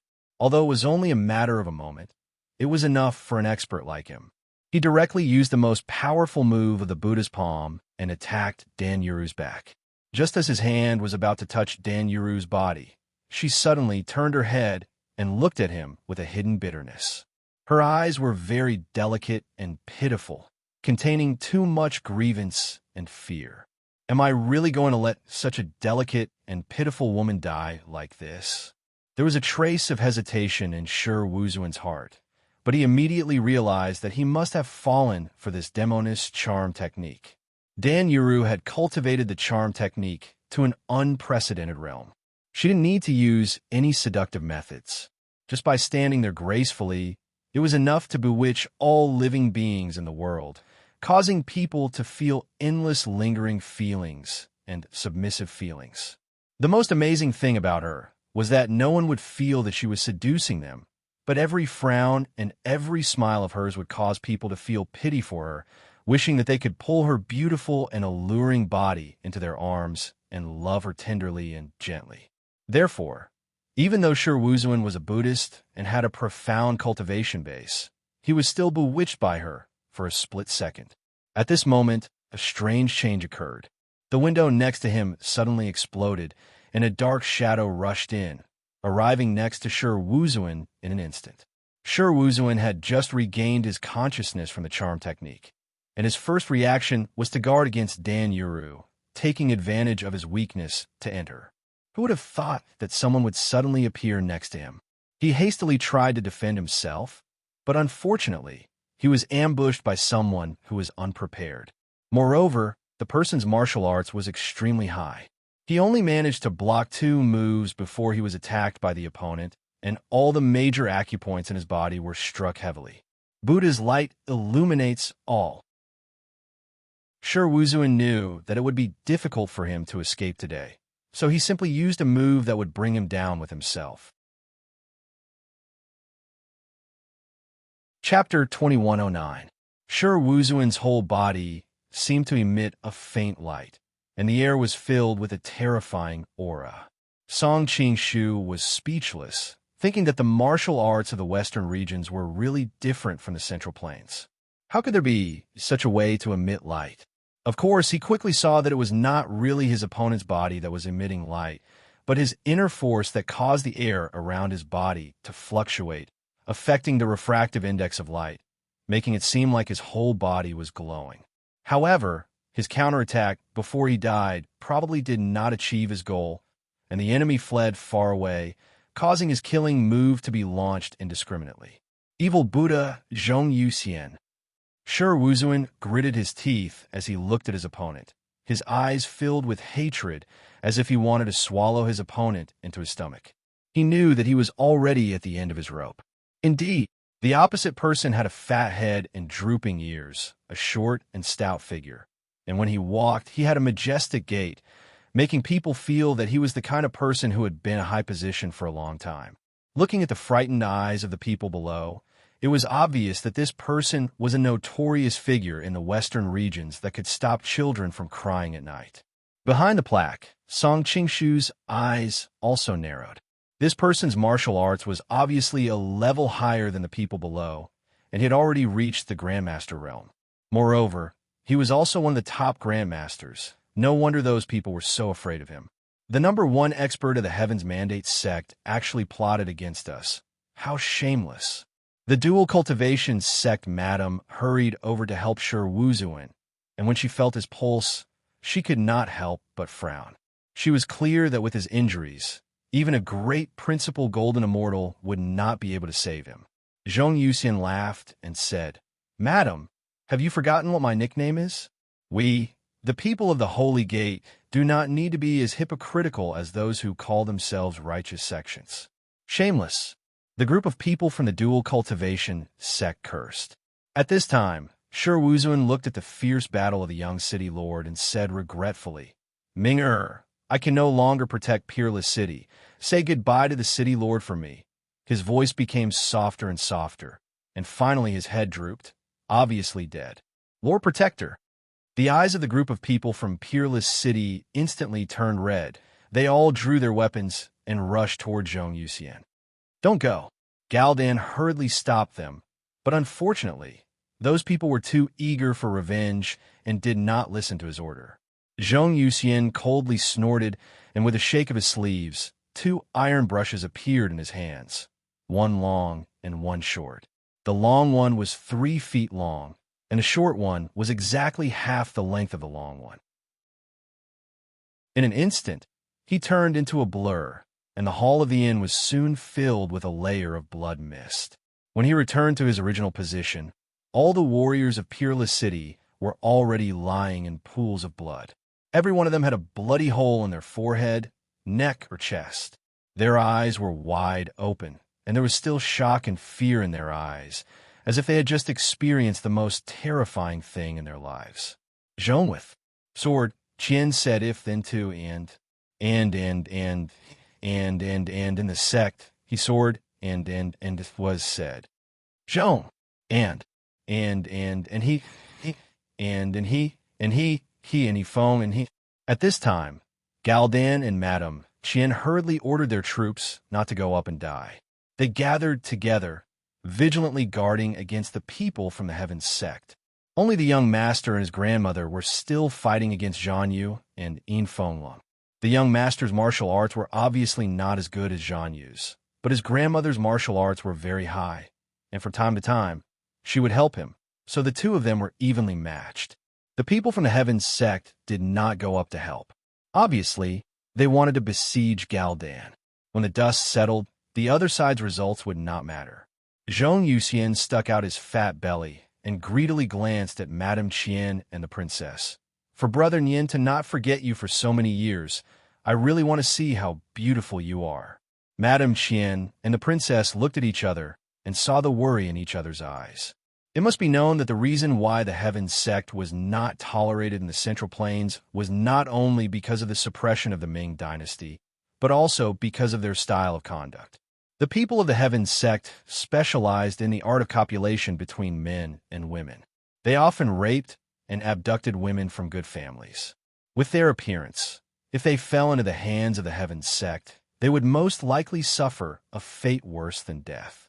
The more I talk, the more excited I am. I can't wait. Zhong Yuxian grinned, and his whole body turned into a black shadow as he attacked the two women. Wanyan Zhongjia, who was behind the plaque, could not help but spit. This damn fatty is really disgusting. Song Qingshu nodded in agreement.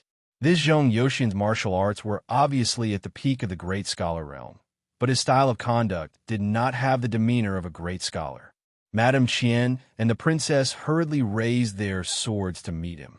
Perhaps they were worried that if they were captured and humiliated, it would lead to too much psychological pressure. Their cooperation was obviously much worse than before.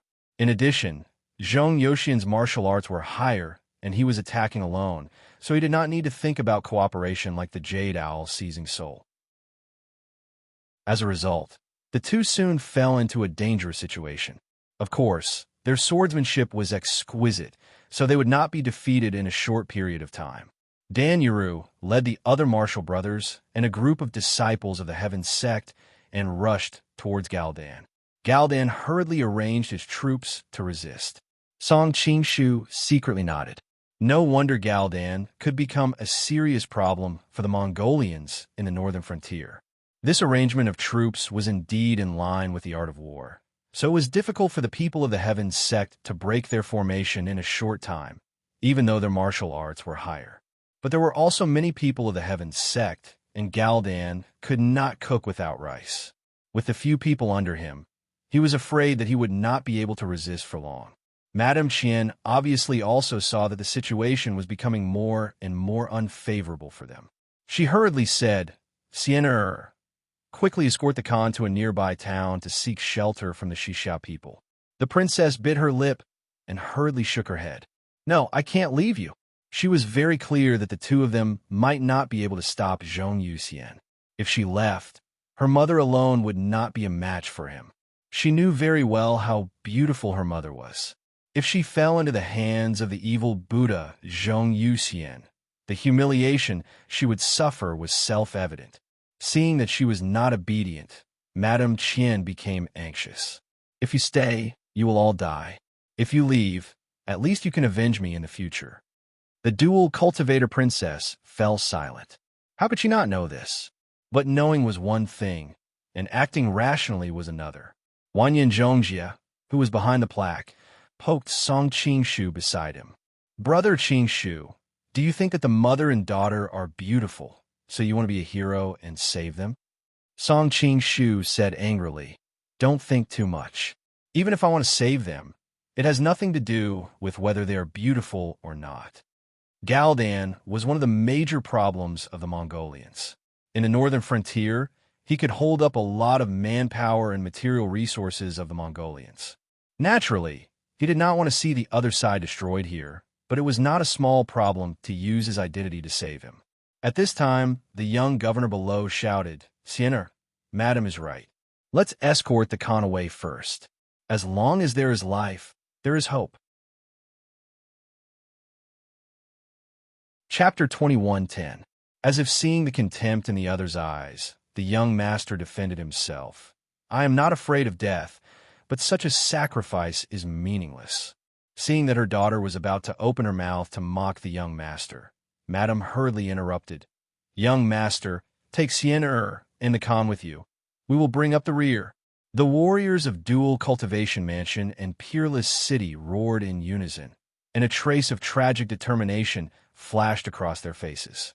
Disregarding their own safety, they blocked Dan Yuru and the others. Clearly, they were ready to sacrifice their lives to buy time for them to escape. "Okay, I will go to the nearby Xixia town to ask for reinforcements. You hold on." Galdan made a prompt decision. As an ambitious and ruthless person, it was impossible for him to be soft-hearted. He quickly nodded his head and called for the guards to escort him away. At the same time, he also gave the people who stayed a glimmer of hope. Although this hope was incomparably slim, it was still hope. People were most afraid of losing hope. With this thought, the remaining people were able to hold on for a bit longer. Correspondingly, they had more time to escape. Grandma fought against Zhang Yu and Lung Yin so that the young master could escape. Then he hurriedly ran to the dual cultivation princess. Sienna, come with me. If you want to go, go by yourself. I want to accompany my mother. The dual cultivation princess said coldly. She had no intention of leaving. Zhong Yuxian grinned, and the iron pen in his hand drew in front of the young master, almost cutting him open. It is not so easy to take away my little beauty. Having just escaped from death, the young master was scared out of his wits.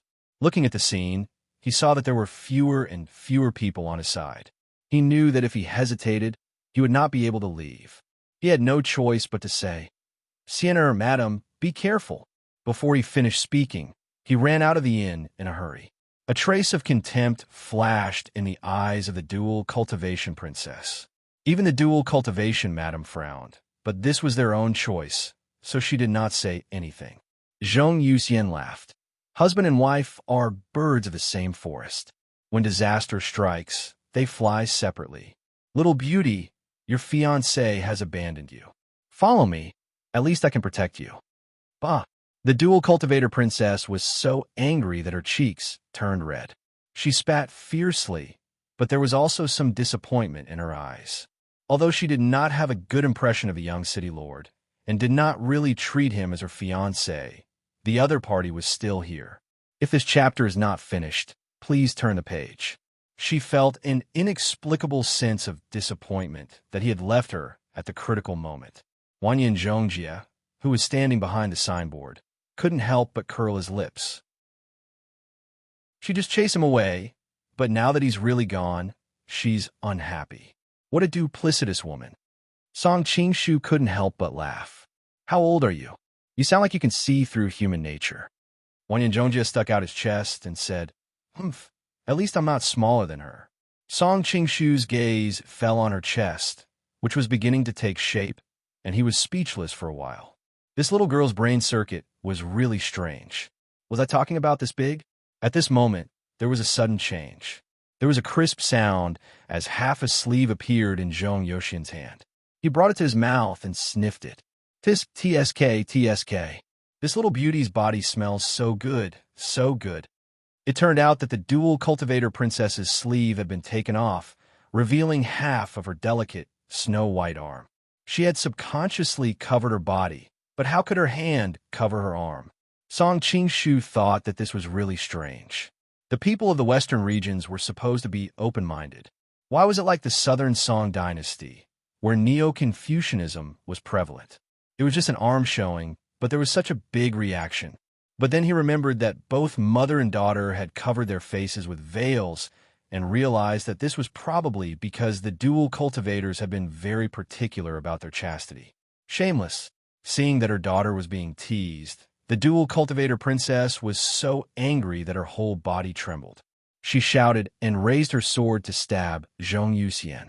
Song Qingshu couldn't help but sigh. That guy's surname Zhong is deliberately provoking them. Otherwise, with their harmonious swords, it would be difficult for the opponent to deal with them in a short period of time. Sure enough, the dual cultivator princess cried out in alarm. Part of her skirt was also cut off, revealing a pair of plump and well-proportioned long legs. Zhong Yuxian laughed. Great beauties are also waiting for me to pamper them. Don't worry, each one of you will have a share. I guarantee that the rain and dew will be evenly distributed. The dual cultivator princess and the dual cultivator princess were so angry that their whole body trembled. How could they care about anything else? They attacked in a suicidal manner. But in this way, the harmonious swords naturally had no order, and their bodies were full of flaws. Brother Qingshu, go and save them, Wanyan Zhongjia suddenly said. Song Qingshu was surprised. Didn't you hate them a moment ago? Why did you suddenly change your mind? This chapter is not finished. Please continue to the next page. Wanyan Zhongjie glared at Zhong Yuxian. It's mainly because they are too pitiful, and that guy surnamed Zhong is too hateful. Also, even if I didn't say anything, you would have saved them anyway. You might as well say it out loud. Song Qingshu couldn't help but laugh. Little girl, you are really strange. It's hard not to like you. Of course. Wanyan Zhongjie raised his chin, his voice full of pride. You should go and ask around. Which one of the young masters of the Daxing Constabulary isn't infatuated with me? Yes, yes, yes. Song Qingshu knew that what she said was true. Although she was young, she had inherited her mother's beauty. Everyone could see that she would become a femme fatale in the future. Coupled with her likable personality, she was naturally very popular. At this moment, there was another cry of alarm from below. The dual cultivator princess's sleeve had been torn off. Zhong Yuxian laughed and took advantage of the situation to move to the dual cultivator princess's side. He stretched out his perverted hand to pull off her belt. At this moment, he suddenly felt a sense of alarm. He quickly took out his iron brush and swung it to the side. There was a loud and clear sound. His body trembled, and he hurriedly retreated a few steps, putting some distance between himself and the brush. Looking at the deep mark on the brush, his eyes flashed with a trace of fear. He stopped flirting with the two women and looked around with a serious expression. Which master has graced us with his presence? The loud sound had alerted everyone else. Seeing Zhong Yuxian's serious expression, Dan Yuru and the others hurriedly gathered around him. Everyone in the inn was on their side. If so many masters hadn't sensed that someone was nearby, then how high must this person's martial arts be? You are also a master, but you are so despicable to bully two young women. Aren't you a bit too despicable? A voice came from all directions. The group of people looked at each other in dismay, unable to identify the source of the voice. Who the hell are you? Zhong Yuxian looked around, but unfortunately, he couldn't see a single shadow of a person. Many thanks for your help, Senior. The dual cultivator manor and peerless city will forever remember this kindness. The dual cultivator princess had already draped her cloak over her shoulders. She spoke happily. Chapter 2111. Madame Duccio held her breath. What she said just now was indeed sincere, but it was also polite. How could she answer such a direct question? Dan Yuru giggled. Didn't I just tell you that you and your daughter are outstanding beauties? You can repay me with your body. She said this deliberately to provoke Madame Duccio and make her lose her mind and rush over. Secondly, she wanted to sow discord between Madame Duccio and the mysterious man. You. Madame Duccio trembled with anger, but she dared not rush over to take revenge because she was afraid of the large number of people. At this time, Song Qingshu glared at Wanyan Zhongjie. What the hell are you doing? Wanyan Zhongjie stuck out his tongue. They are thinking for you. You can't just go and save them without asking them. You won't get any benefits, right? Song Qingshu said in a low voice, saving people is a righteous act. Why do I need benefits? Do you believe that? Wanyan Zhongjie curled his lips. Then why don't you go and save those destitute peasant women? It's because they are beautiful. How do you know that I won't go and save them? Song Qingshu snorted. The reason why he wanted to unify the world was to end this chaotic world and let ordinary people live and work in peace and contentment. Okay, I know you're the kindest. Seeing that his expression was not right, Wanyan Zhongjie did not dare to make trouble anymore. Song Qingshu suddenly frowned. He grabbed Wanyan Zhongjie and dodged to the side. In the next second, the signboard in front of them was blown to pieces by a strong gust of wind. Who are you? Evil Buddha Zhong Yuxian withdrew his fist and looked at the two people standing at the table in the distance with a serious face. One was tall and straight, and the other was slender, but judging from their clothes, they seemed to be men. Both of them wore a silver mask, so it was impossible to identify them. It turned out that when Song Qingshu and Wanyan Zhongjie were talking to each other, Song Qingshu had been careless and failed to completely isolate their auras. As a result, Zhong Yuxian had managed to catch up to them. In a split second, Song Qingshu took Wanyan Zhongjie with him and put on their masks.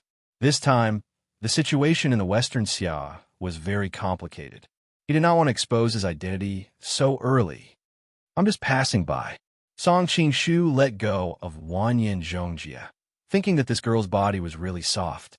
At this time, Dan Yuru stepped forward and said, "The Heaven's Mandate sect was ordered by the 7th Prince of Mongolia to deal with the enemy here. We're very sorry for disturbing you." She was born with a peerless beauty, and at the same time, she had a delicate and innocent temperament. Her tone was so modest and gentle that it was difficult for anyone to have a bad impression of her. The reason why she was acting so humble was largely because she couldn't see through the other party's strength. Now that she was about to succeed, there was no need to provoke a strong enemy. Song Qingshu said lightly, "You're really a pitiful person. That fat monk just died because of your smile. I don't want to repeat the same mistake." Hearing his words, Dan Yuru's smile froze. Zhong Yuxian's eyes became more and more bewildered. From what he said, it seemed that he had been there all along. Why didn't we notice him? At this time, the lady bowed to him and said, "I'm Gu Ningqing. Thank you for saving my life." She couldn't let Dan Yuru keep trying to win him over, so she naturally had to express her goodwill to him at the right time. Spear Shovel Dual Flying Zhanyu opened his mouth and said, "Everyone says that Madame Dual Cultivator is so dignified and conceited. Seeing her today, she just saw a stranger and couldn't wait to tell him his name. Is she planning to seduce him?" The princess shouted angrily, "Sure enough, a dog's mouth can't spit ivory. Our benefactor has saved our lives. What's wrong with telling him your name?" As she spoke, she looked at the man not far away and couldn't help showing surprise in her eyes. She clearly couldn't see the man's face, but the man just stood there casually. There seemed to be an inexplicable attraction to him. It was like suddenly seeing the sun in the cold night, making people want to get close to him. The girl's modesty made her hurriedly look away. Under the veil, there was a trace of redness. She felt strange in her heart. What was wrong with her? She had always been dismissive of men. Why today? She didn't even know whether the man was old or young, beautiful or ugly.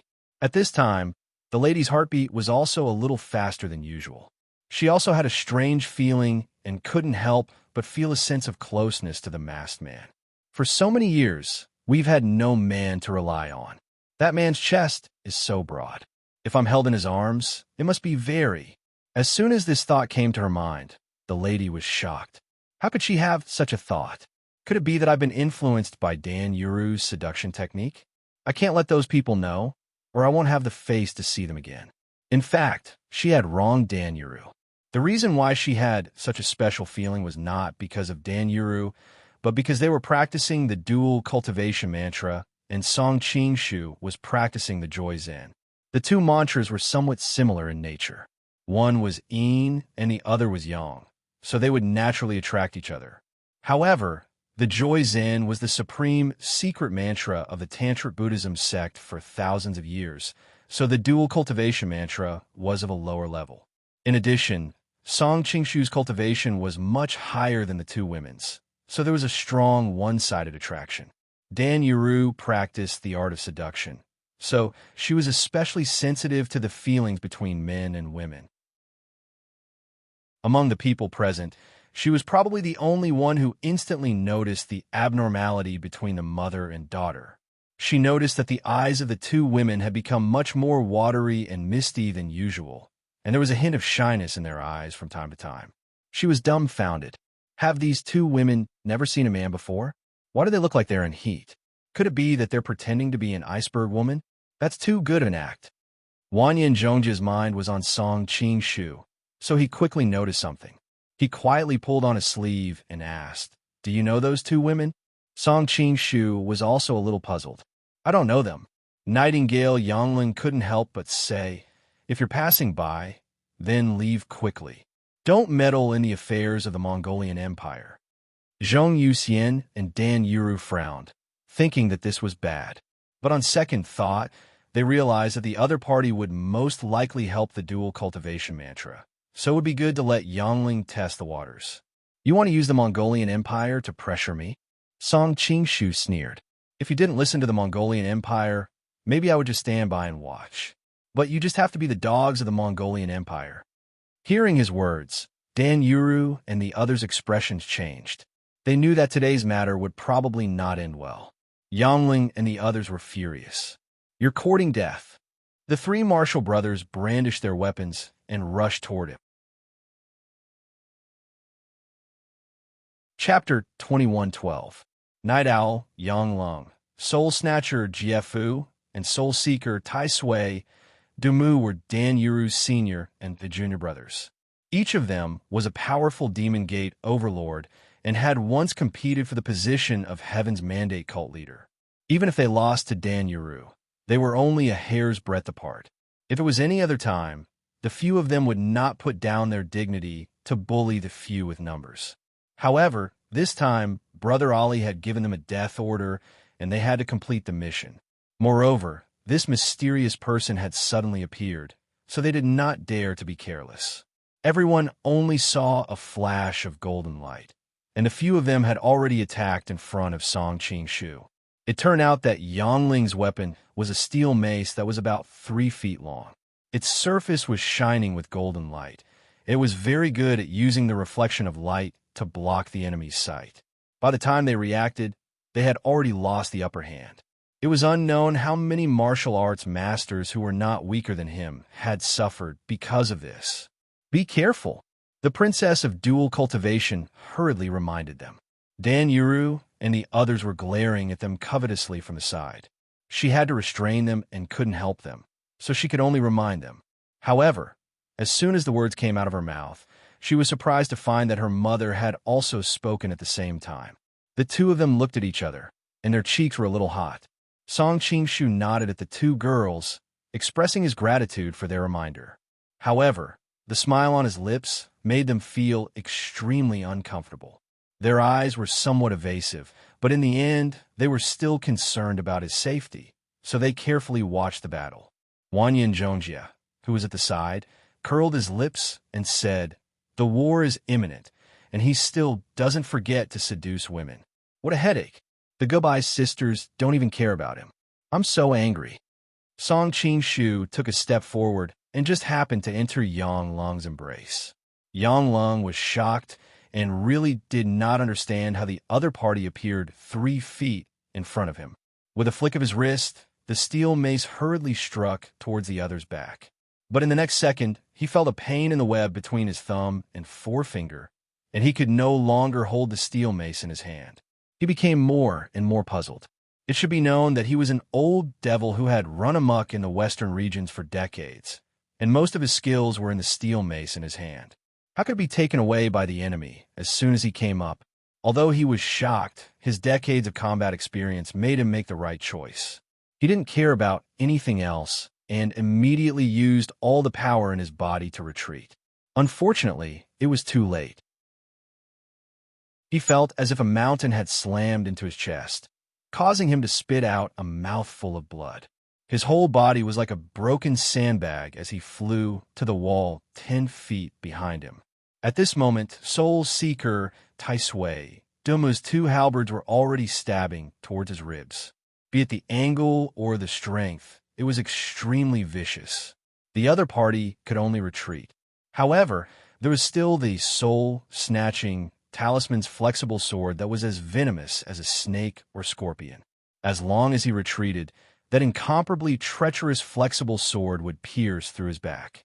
But what surprised him was that his opponent didn't retreat. He didn't even show the slightest hint of panic.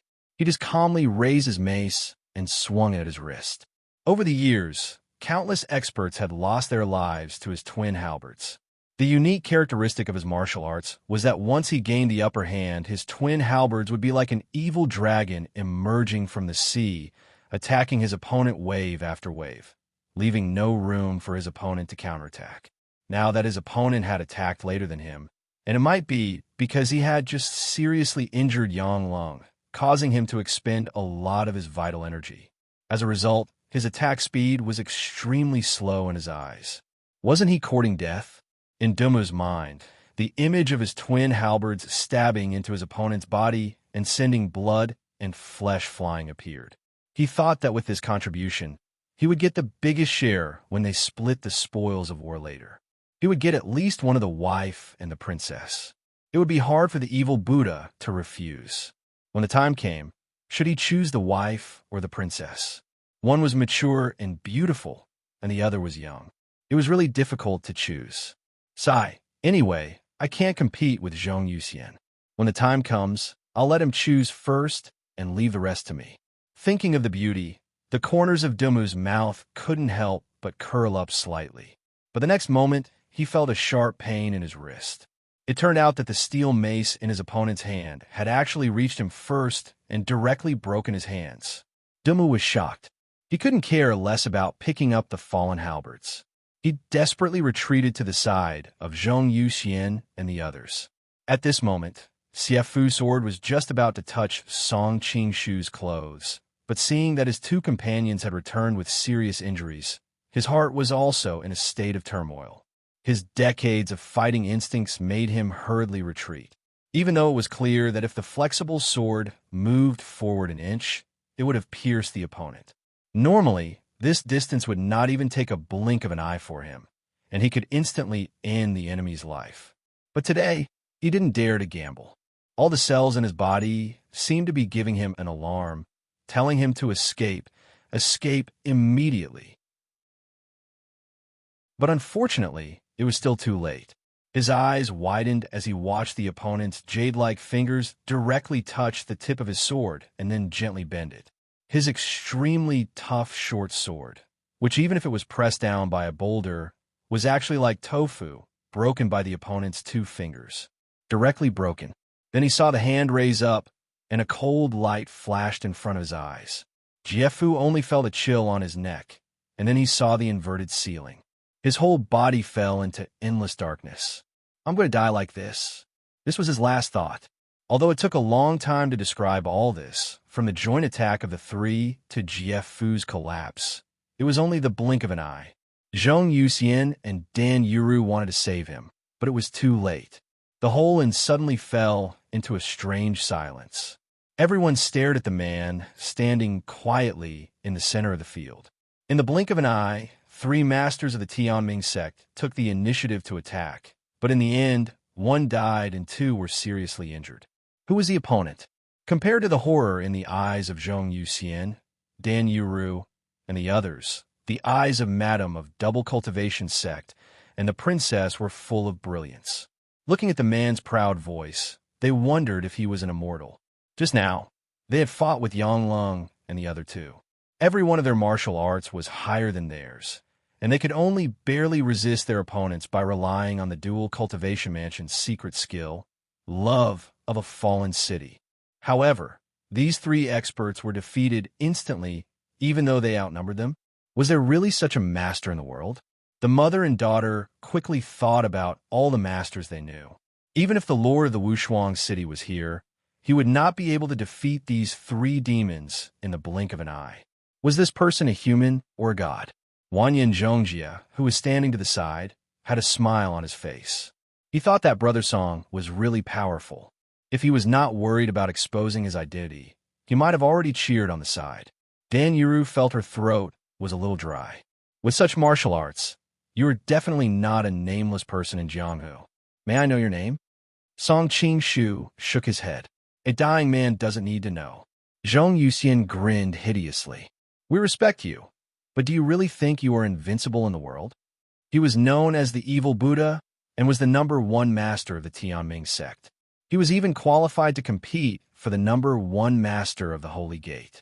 A few decades ago, he fought to a draw with the Devil Master Pang Ban. Although Pang Ban's martial arts had improved greatly in recent years, he thought that he was not bad. Therefore, although he was a little afraid of Song Qingshu, he was not that afraid of him. Moreover, there were Dan Yuru, Zhan Yu, Lung Yin, and many other masters of the Tianming sect. If they really fought, it was still unknown who would win. Chapter 21:13. Zhong Zhongyo thought that if it were him, he would be able to defeat Yang Lung and the other two. Of course, he was mainly relying on his understanding of the sacred gates martial arts. Although he could win, he wouldn't be able to do it as easily as his opponent. However, this still gave him enough confidence. Even if this mysterious person's martial arts were higher than his, there was a limit. With the help of Dan Yuru and the others, and so many experts from the Heaven Sect, why would he need to be afraid of his opponent? Is that so? Song Qingshu laughed softly and instantly pounced towards him. Zhong Zhongyo was already on guard. Seeing this, he hurriedly raised his guard. He planned to delay the opponent first and let Dan Yuru and the others surround him. Finally, he would win by relying on their advantage in numbers. Who knew that the mysterious person would suddenly change direction without warning and head to the other side, leaving him dumbfounded? It should be known that the advance and retreat of these experts in the Jianghu was actually traceable. From the eyes, the slight movements of the hands and feet, and the circulation of inner energy, one could determine the opponent's attack intent in advance. The higher one's martial arts and battle experience, the more accurate one's judgment. But this kind of sudden change of direction was beyond common sense. It could be said that it went against the basic laws of motion. Zhong Zhongyo didn't expect this, and Zhan Yu even more so. He was going to surround and attack the opponent according to the plan. His life was originally to support from the side, but he didn't expect that the mysterious person would directly charge towards him. Thinking of the miserable fate of the soul seizing owl trio, Zhan Yu couldn't help but feel his soul leave his body. He hurriedly waved the spear in his hand to protect himself. He was confident that even if someone splashed a basin of water at him, his clothes wouldn't be wet. However, the smile on his face quickly froze because a hand suddenly appeared in front of his chest, as if the weapon he was waving in front of him didn't exist. The palm was light and slow, gentler than the touch of a lover. But with just a light pat, Zhan Yu felt as if he had been struck by lightning. His entire body instantly withered. Zhong Zhongyo and Dan Yuru's martial arts were much higher than the soul seizing owl trio. Their reactions were also much faster. Seeing that Zhan Yu was in danger, the two of them hurriedly came to his aid. Song Qingshu did not dare to be careless. He took the spear shovel from Zhan Yu's hand, circulated his inner energy, and sent it in Zhong Zhongyo's direction. The spear shovel shot out like a bolt of lightning. Zhong Zhongyo's expression changed. However, he was still a grandmaster who had been famous for decades. He didn't take the attack head-on. Instead, he waved his metal brush and skillfully deflected the incoming weapon to the side. The spear shot into the wall at the side and directly sank into it, only revealing a section of the shovel outside. The entire building seemed to shake, which showed how terrifying the force was. Zhong Zhongyo's face alternated between green and white. Although he had managed to deflect the spear shovel, the immense force exerted on it was still rather uncomfortable for him. He had no choice but to stop and rest for a moment. During this time, Song Qingshu had already rushed towards Dan Yuru. Dan Yuru was also a little flustered. However, she was a sect leader after all. Her martial arts were only slightly weaker than Zhong Zhongyo's. The jade bracelet in her hand made a strange, crisp sound. Immediately after, Dan Yuru's eyes became misty. Her entire body was beautiful and alluring. She didn't look like a demonic woman from the devil sect at all. Instead, she looked more like a pure and refined fairy. Furthermore, what was even more attractive than this otherworldly fairy was that her movements seemed to subconsciously reveal the soft and perky curves of her body. She had a very good grasp of the scale and didn't reveal it. It didn't make people think that she was lewd or evil, but it made people involuntarily think of some dark images. The corners of Dan Yuru's lips naturally curled up like a young girl's. Although her opponent's martial arts were very high, she wasn't all that afraid. At the end of the day, her opponent was a man. As long as he was a man, she would have a way to deal with him. As the saying goes, men conquer the world and women conquer men. Be careful of her seduction techniques. The dual cultivator princess hurriedly reminded him. Almost everyone in the field couldn't help but stare greedily at Dan Yuru's graceful and alluring figure.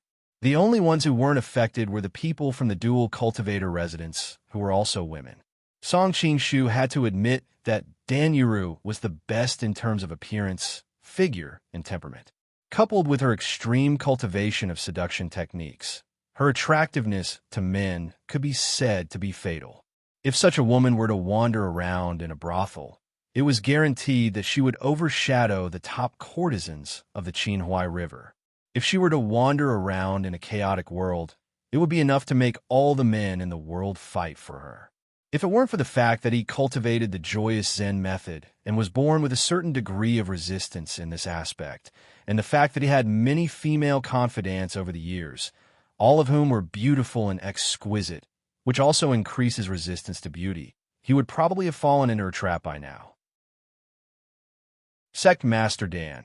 No matter how beautiful and elegant you appear, it's hard to make people believe that you are pure and unblemished in the Tianming sect, a place where all the lewd and evil people gather. Song Qing-shu sighed softly. His words seemed to have an invisible magic power. Hearing this, Dan Yuru couldn't help but ponder for a moment.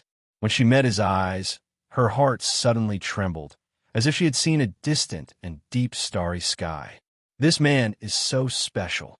Dan Yuru had been seducing others all these years, but her heart was like an ancient well with no ripples. Only he played with men's feelings. How could she be tempted? But now her heart was beating extremely fast, as if she was a young girl who first awakened to love. Dan Yuru snorted, and a layer of red appeared on her face. She flew back. Although they didn't fight directly, she had already suffered serious injuries. Her master once told her that although seduction techniques were always successful in dealing with men, once they failed, it was easy to backfire and trap herself. She had never experienced this before, so she didn't know how serious the consequences would be this time. But she understood that it would be difficult to erase that man's figure from her heart. Dan Yuru frowned, thinking of a way to resolve this. As someone who came from the demon sect, how could she be willing to be restrained by a man? Song Qing-shu secretly sighed. Actually, with Dan Yuru's martial arts, if she hadn't tried to be clever and use seduction techniques, she wouldn't have been injured and defeated in a single exchange. Unfortunately, her seduction techniques, which she had cultivated to the peak, were restrained by him. Without a moment's pause, he continued to attack Shady Wind Lung Yen. This time, he didn't end the battle quickly. Instead, he slowed down a lot. This was because Lung Yin came from the demon sect and was said to be the eldest disciple of demon master Pang Ban. He wanted to use this opportunity to investigate Pang Ban's martial arts so that he wouldn't be at a disadvantage when he encountered Pang Ban in the future. At this time, Zhong Zhongyo had also caught his breath and hurriedly went forward to help Lung Yan. Seeing this, he heaved a sigh of relief. Lung Yan's performance just now was too shocking and terrifying, giving everyone a terrifying pressure. Now that they were attacking, Lung Yan had returned to the normal way of dealing with each move as it came. Clearly, he had just injured a few masters in a row, and he had expended a lot of energy. Thinking of this, Zhong Zhongyo's expression became even more excited. He immediately used his lifetime's greatest skill, the Great Purple Blood Technique. His skin faintly glowed purple, and every move he made had a destructive aura.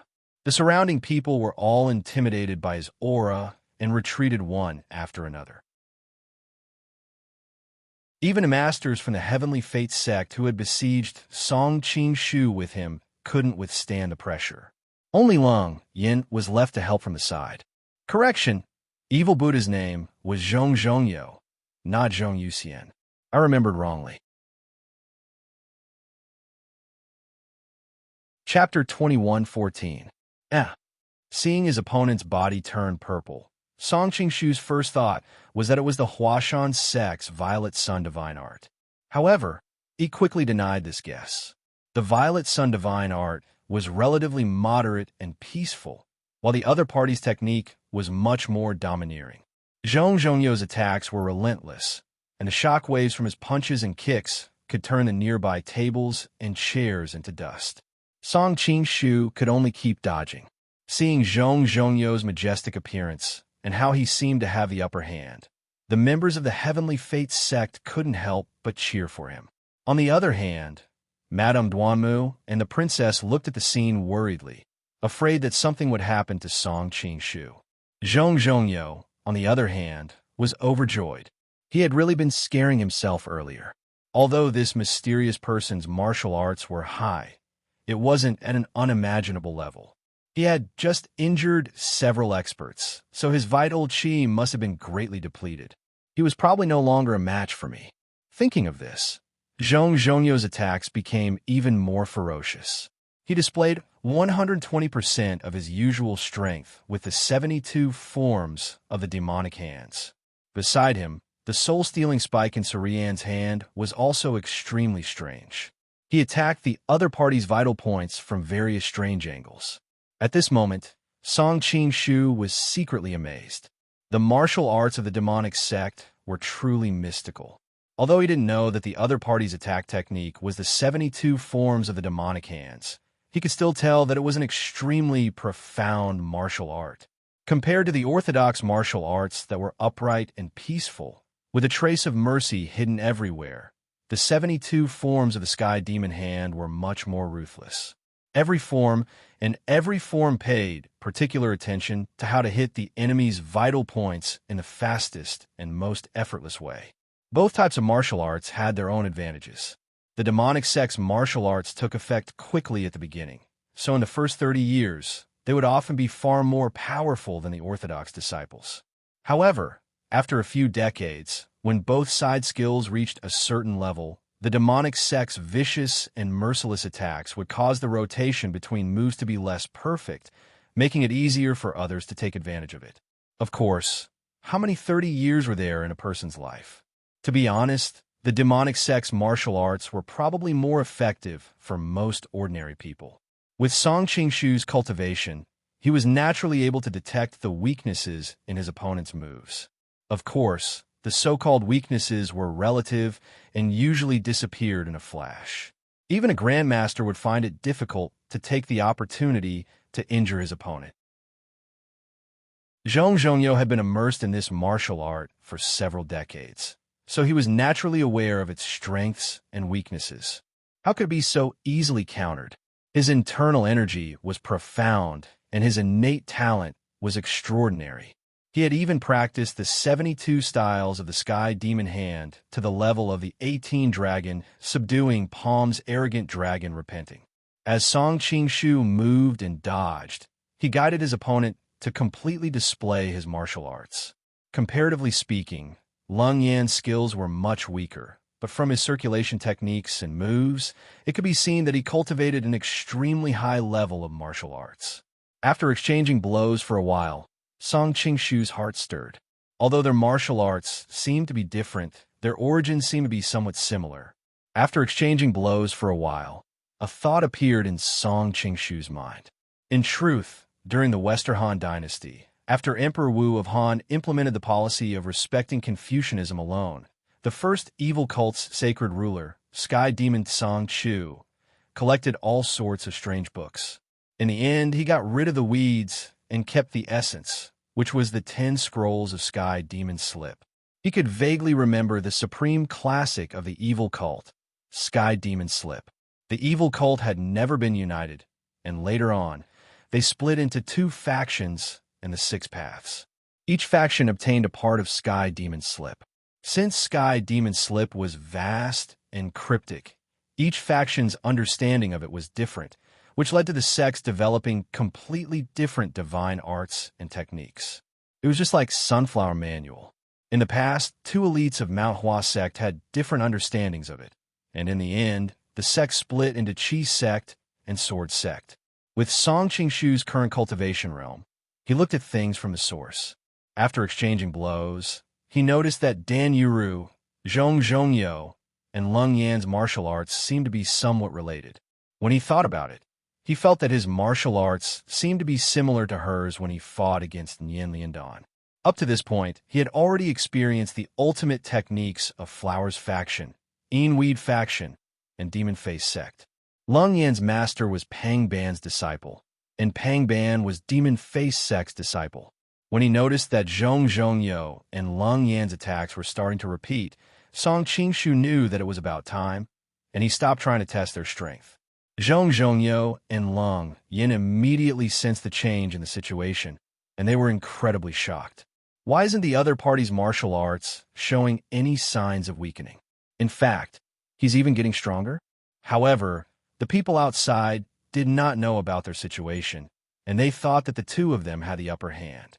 "We'll help you," the madam and princess shouted at the same time and swung the long swords in their hands to attack. The other elites from Heavenly Fate Cult tried to stop them, and the other people from the Dual Cultivation Mansion also went up to them. Dan Yuru was recovering her breathing, and the other elites were either dead or injured. There was no way they could stop the mother and daughter. By the side, Wanyan Zhongjie could not help but purse his lips and snort softly. These two women sure know how to seize opportunities. Zhong Zhongyo and Leng Yan were already struggling to hold on. When they saw the madam and daughter rushing over, they groaned in their hearts. "Evil Buddha, hold him back for a while. I'll return to Devil Master Palace to call for reinforcements." Leng Yan suddenly made a feint and jumped out of the battle circle. He did not even look back as he ran outside. Zhong Zhongyo was so angry that he almost spat out a mouthful of blood. He cursed in his heart. The people from Devil Master Palace were very far away, and by the time they arrived, he would already be dead. This Asterisk Star had actually sold him out first.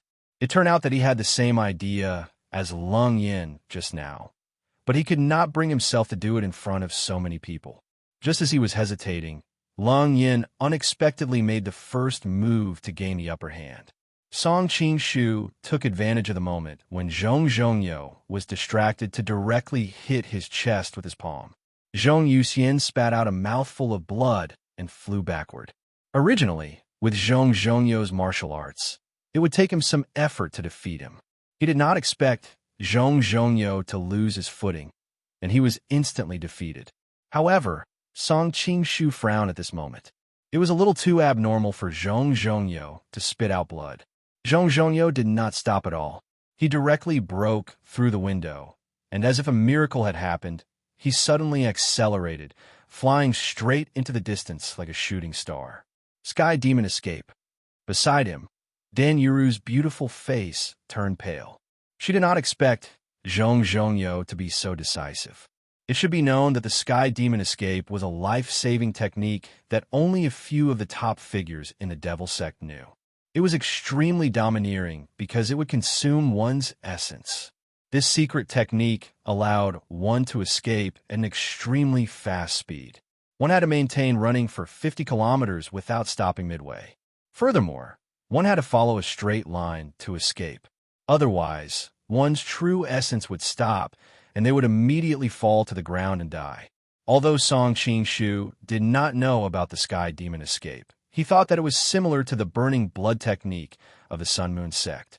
Both allowed one to explode one's potential for a short period of time, but after that, one's life would be damaged.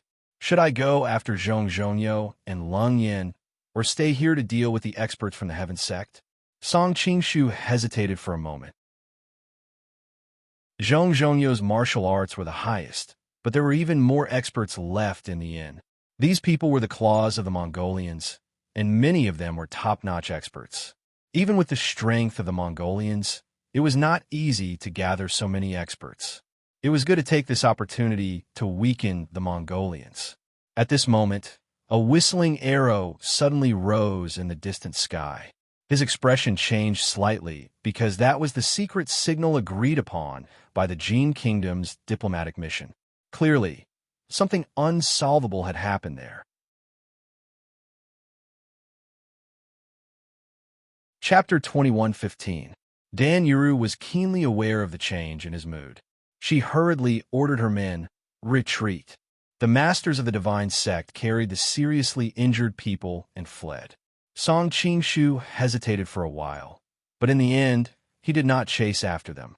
The strength of the divine sect was not to be underestimated, and they had a large number of people.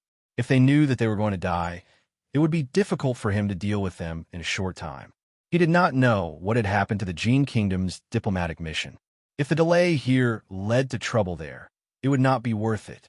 Brother Song, Wanyan Zhongjia, came to his side with a worried look. Apparently, he had also heard the sound of the whistling arrow. Let's go back first, Song Qingshu said in a low voice.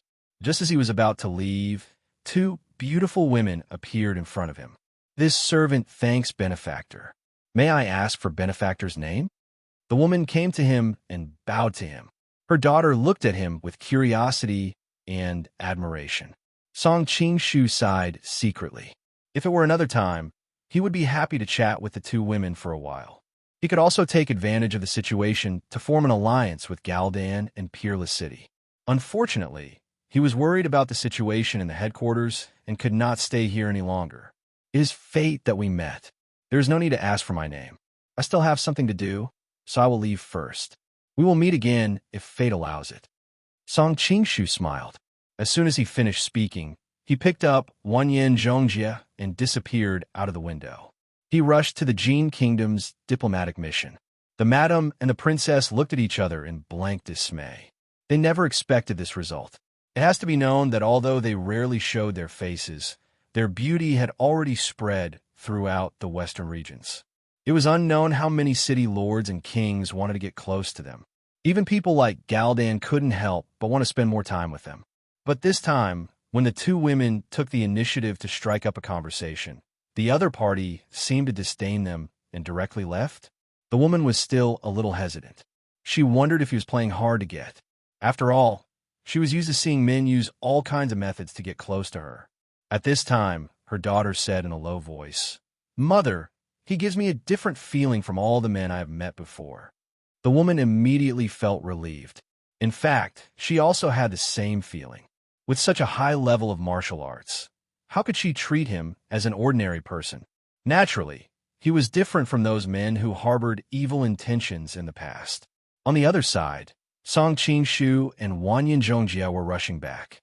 Wanyan Zhongjia suddenly said, "They said that Dan Yuru's seduction skills are unparalleled in the world, but I think those two women are also good at seducing men."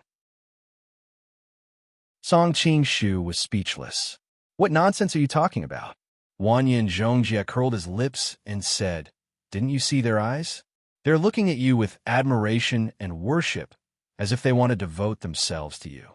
I'm sure that as long as you nod your head, either one of them will be willing to accompany you. Maybe both of them won't mind. You're so young. How can your thoughts be so dirty?" Song Qingshu gave her a knock on the forehead. "Don't think about all that nonsense. Think about what happened over there." Wanyan Zhongjia was not worried at all. "Anyway, as long as you're here, there's nothing that can't be solved." Song Qingshu was suddenly speechless. "Well, I accept your flattery." Hee. Wanyan Zhongjia's eyes suddenly smiled like a crescent moon. Soon, they returned to the residence of the diplomatic corps. From afar, they saw Shui Baochai and the yellow-robed woman leading a group of people and confronting the Jin people at the gate. Wanyan Zhongjia snorted. "I thought it was something serious. It turns out that your confidant has come to find her lover." "Nonsense. They don't know who I am." Song Qingshu had a headache. He roughly guessed that Shui Baochai and the yellow-robed woman were worried that something might happen to him when he didn't go back, so they came to find him. At this time, the yellow-robed woman was looking at the Jin warriors with a cold face. "You've been making excuses to not let them come out.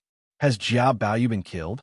Shui Baochai, who was standing to the side, was shocked when she heard this. Although reason told her that this was unlikely, the two of them had been here for so long without Jia Baoyu coming out. It was really worrying. Ouyang Feng said with a teasing smile, "Miss, you're thinking too much. Two young boys and girls have endless topics to talk about. Why are you so nervous? Is it because you're jealous?" The yellow-robed woman's eyes flashed with anger. "Who cares about being jealous of him? Others treat him like a treasure, but I don't care about him at all. I don't care if he wants to flirt with your little princess, but this time I'm responsible for the safety of our group. You should at least call him out so that I can make sure he's safe. After that, they can do whatever they want." Ouyang Feng also had a headache at this time. He had just said everything he could say, but these two women kept asking to see Jia Baoyu. There was such a big commotion outside, but the person inside did not show up. It was indeed suspicious. If it were other people, Ouyang Feng would not bother talk to them. However, these two women seemed to have a close relationship with Song Qing-shu. He could not beat or scold them, so he was in a dilemma. Divine Bao, get ready. Seeing that there was still no movement inside, the yellow-robed woman finally used up her last bit of patience. As she raised her hand, the Song soldiers all drew their bows and aimed at the Jin people. Shui Baochai gritted her teeth and made a gesture. The people of the Imperial City Department also drew their swords and were ready to fight. Seeing this, the Jin people also drew their weapons. The situation was about to start. At this moment, a puzzled voice sounded. Sister Bao, Miss Yang, what are you doing?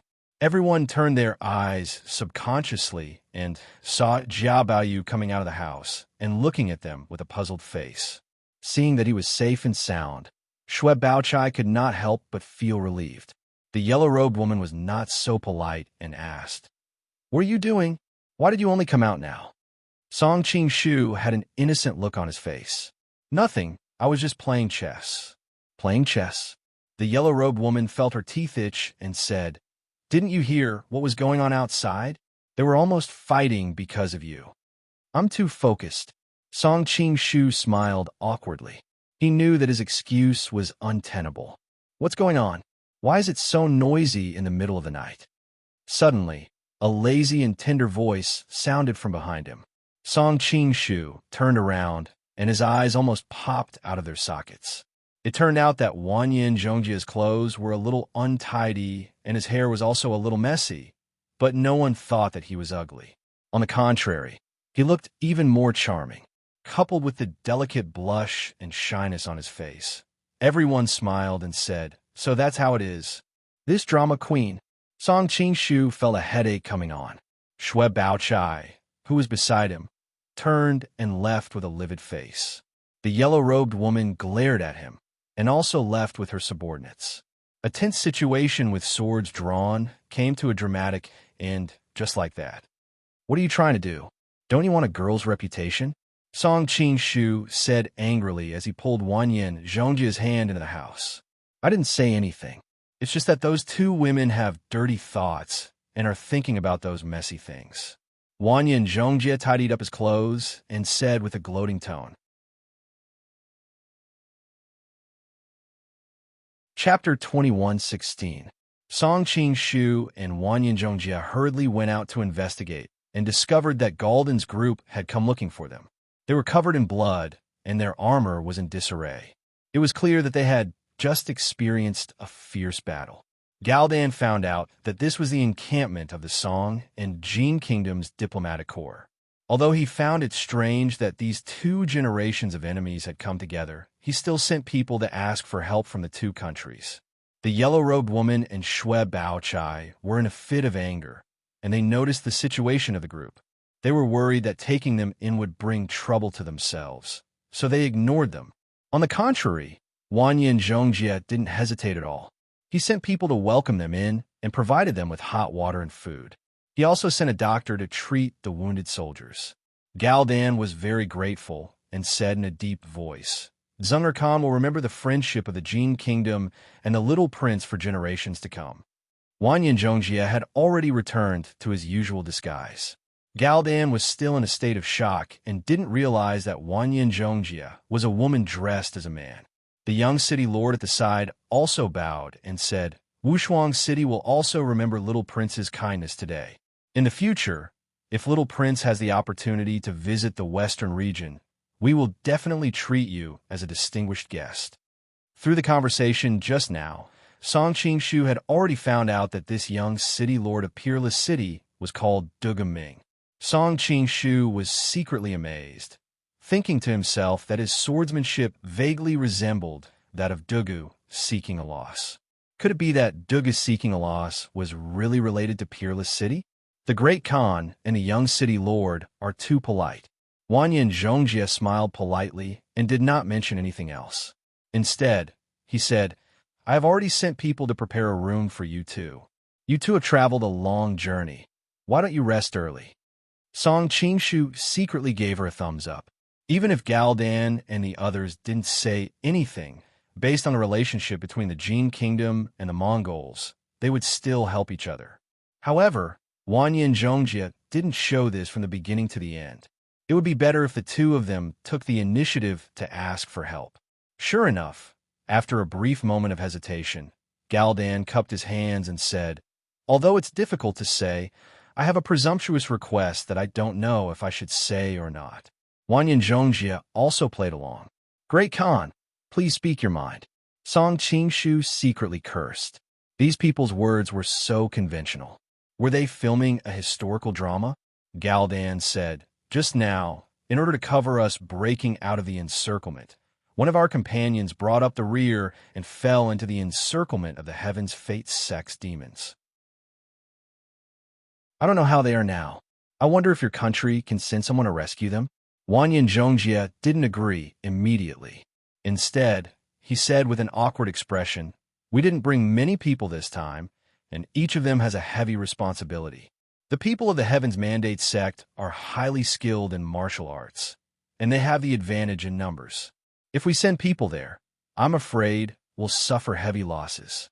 Moreover, we'll provoke a strong enemy for no reason." Song Qingshu wanted nothing more than to hug Wanyan Zhongjie and kiss her. Although she was young, she was very quick-witted. She actually understood the human heart to such an extent. Human nature was like this. The easier it was to obtain something, the less cherished it would be. On the contrary, if it was obtained at a great cost, the more precious it would be. Galdan was also a smart person. He immediately said, "If your country is willing to help us, our Zunir state and the Jin Kingdom will become brothers. From now on, the friends of the Jin Kingdom will be our friends, and the enemies of the Jin Kingdom will be our enemies." Wanyan Zhongjie secretly cursed the old fox. Wouldn't this make Galdan's enemies also the enemies of the Jin Kingdom?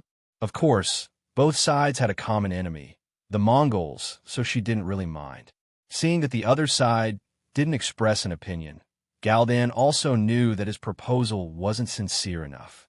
He continued, "In addition, we will also send your country 50 camel revolution cannons as a token of our gratitude." Camel revolution cannons? Song Qingshu said in surprise. Galdan looked at him curiously. Clearly, he didn't understand why a Song person would be here in the Jin Kingdom. But seeing that Wanyan Zhongjie wanted him to participate in such a confidential meeting, he hesitated for a moment and explained, "In the past, when we fought the Afghans and the Moguls, we seized the weapons from them and mounted them on the camels. Even when facing the most elite Mongolian cavalry, we weren't at a disadvantage. Do you have the real thing?" Song Qingshu stood up. He was really interested. He had been in a high position for a long time, and his every action had an unquestionable quality. Galdan instinctively had his men bring over a camel. He said regretfully, "Unfortunately, we didn't bring much this time. Moreover, these things aren't suitable for close combat and can't be used in a place like the inn. Otherwise, we wouldn't have been forced into such a difficult situation by the Heavenly Sect." Soon, a camel was brought into the room. On the camel saddle was a long barrel-shaped weapon. It looked like a gun, but it wasn't a gun. Song Qingshu walked in and looked at it carefully. It looked like a rifle on the camel, but it was much bigger than a rifle. It was too small to call a cannon. Although he didn't directly demonstrate its effects, Song Qingshu could roughly guess its use. In terms of power, it was definitely not as powerful as the Red Barbarian Cannon of the Qing dynasty. However, it should be more powerful than the three-eyed divine gun of the Ming dynasty. Furthermore, it was mounted on the camel, ensuring its mobility. Thus, it wouldn't be at a disadvantage against the Mongolian cavalry, who were experts in mounted archery. It was no wonder that they were able to contend against the Mongolians in the western region for so many years. Seeing that Wanyan Zhongjie still hadn't expressed his opinion, Dugaming gritted his teeth and said, "Our peerless city has 6 great techniques that are famous throughout the western region. If the little prince is interested, we can give you one of them." "Young master," his men hurriedly tried to dissuade him. These techniques were the secrets of Peerless City, so how could they be given to an outsider? "I know what I'm doing," Dugaming snorted. He couldn't bear to part with his cold and arrogant fiancée. Furthermore, he had just abandoned her, which made him feel guilty. Thus, it could be said that he was willing to pay a huge price. "Oh, I wonder what kind of techniques you have," Wang Yanzhongjie asked curiously. Dragon subduing divine kick, Buddha's palm, love of 7 generations, invincible he gem in hand, alluring love, and Holy Spirit sword technique. De Ming introduced the characteristics of each technique as he spoke. From time to time, he would even demonstrate them. Song Qingshu secretly shook his head. Although this young master knew a little of each technique, it was obvious that he wasn't proficient in any of them. Furthermore, these techniques seemed to be incomplete versions, especially the alluring love and Holy Spirit sword technique. The power of these techniques was too different for what he remembered. What's the situation with the alluring love? Can the young master demonstrate it? Wang Yanzhongjie was, after all, a young girl. She was immediately attracted by the name of this technique. "Only my fiancé knows this technique. When the time comes, I can let her teach it to you." De Ming wasn't a fool. He knew that if he delayed any longer, the people of the dual cultivator residence would have already been wiped out. His cold and incomparably beautiful fiancée and his mature and beautiful mother-in-law would fall into the hands of the heaven sex evil people. It was easy to imagine the humiliation they would suffer. Fine, let's save them first. Wang Yanzhongjie knew that the people of the dual cultivator residence were out of danger. If they delayed for too long, they would come looking for them. Galdan and the others would realize that they were out of danger and regret their previous promise. Wang Yanzhongjie quickly arranged for a group of cavalrymen to search in the direction of the small town. Galdan said worriedly, "Little Prince, although the Jin Kingdom's warriors are elite, the Heaven Sect has many experts. I'm afraid that these people," Wang Yanzhongjie smiled and said, "Don't worry, Great Khan. The leader of the group, Mr. Ouyang, is very famous in the martial arts world. He is one of the 5 greats of the Central Plains, Western Poison. Could it be Mr. Ouyang of the White Camel Mountain Villa?" De Ming exclaimed in excitement. "The young master also knows him?" Wang Yanzhongjie was a little surprised. In the past, Mr. Ouyang's power shook the western region for decades. The power of the White Camel Mountain Villa was not weaker than many of the city lords. It was only later that Mr. Ouyang left the western region and went to the Central Plains that the White Camel Mountain Villa gradually fell into desolation. De Ming smiled bitterly and said, "With Mr. Ouyang there, we can rest assured." Song Qingshu was secretly amazed. He thought that if there was a chance, he would ask Ouyang Feng more about the western region.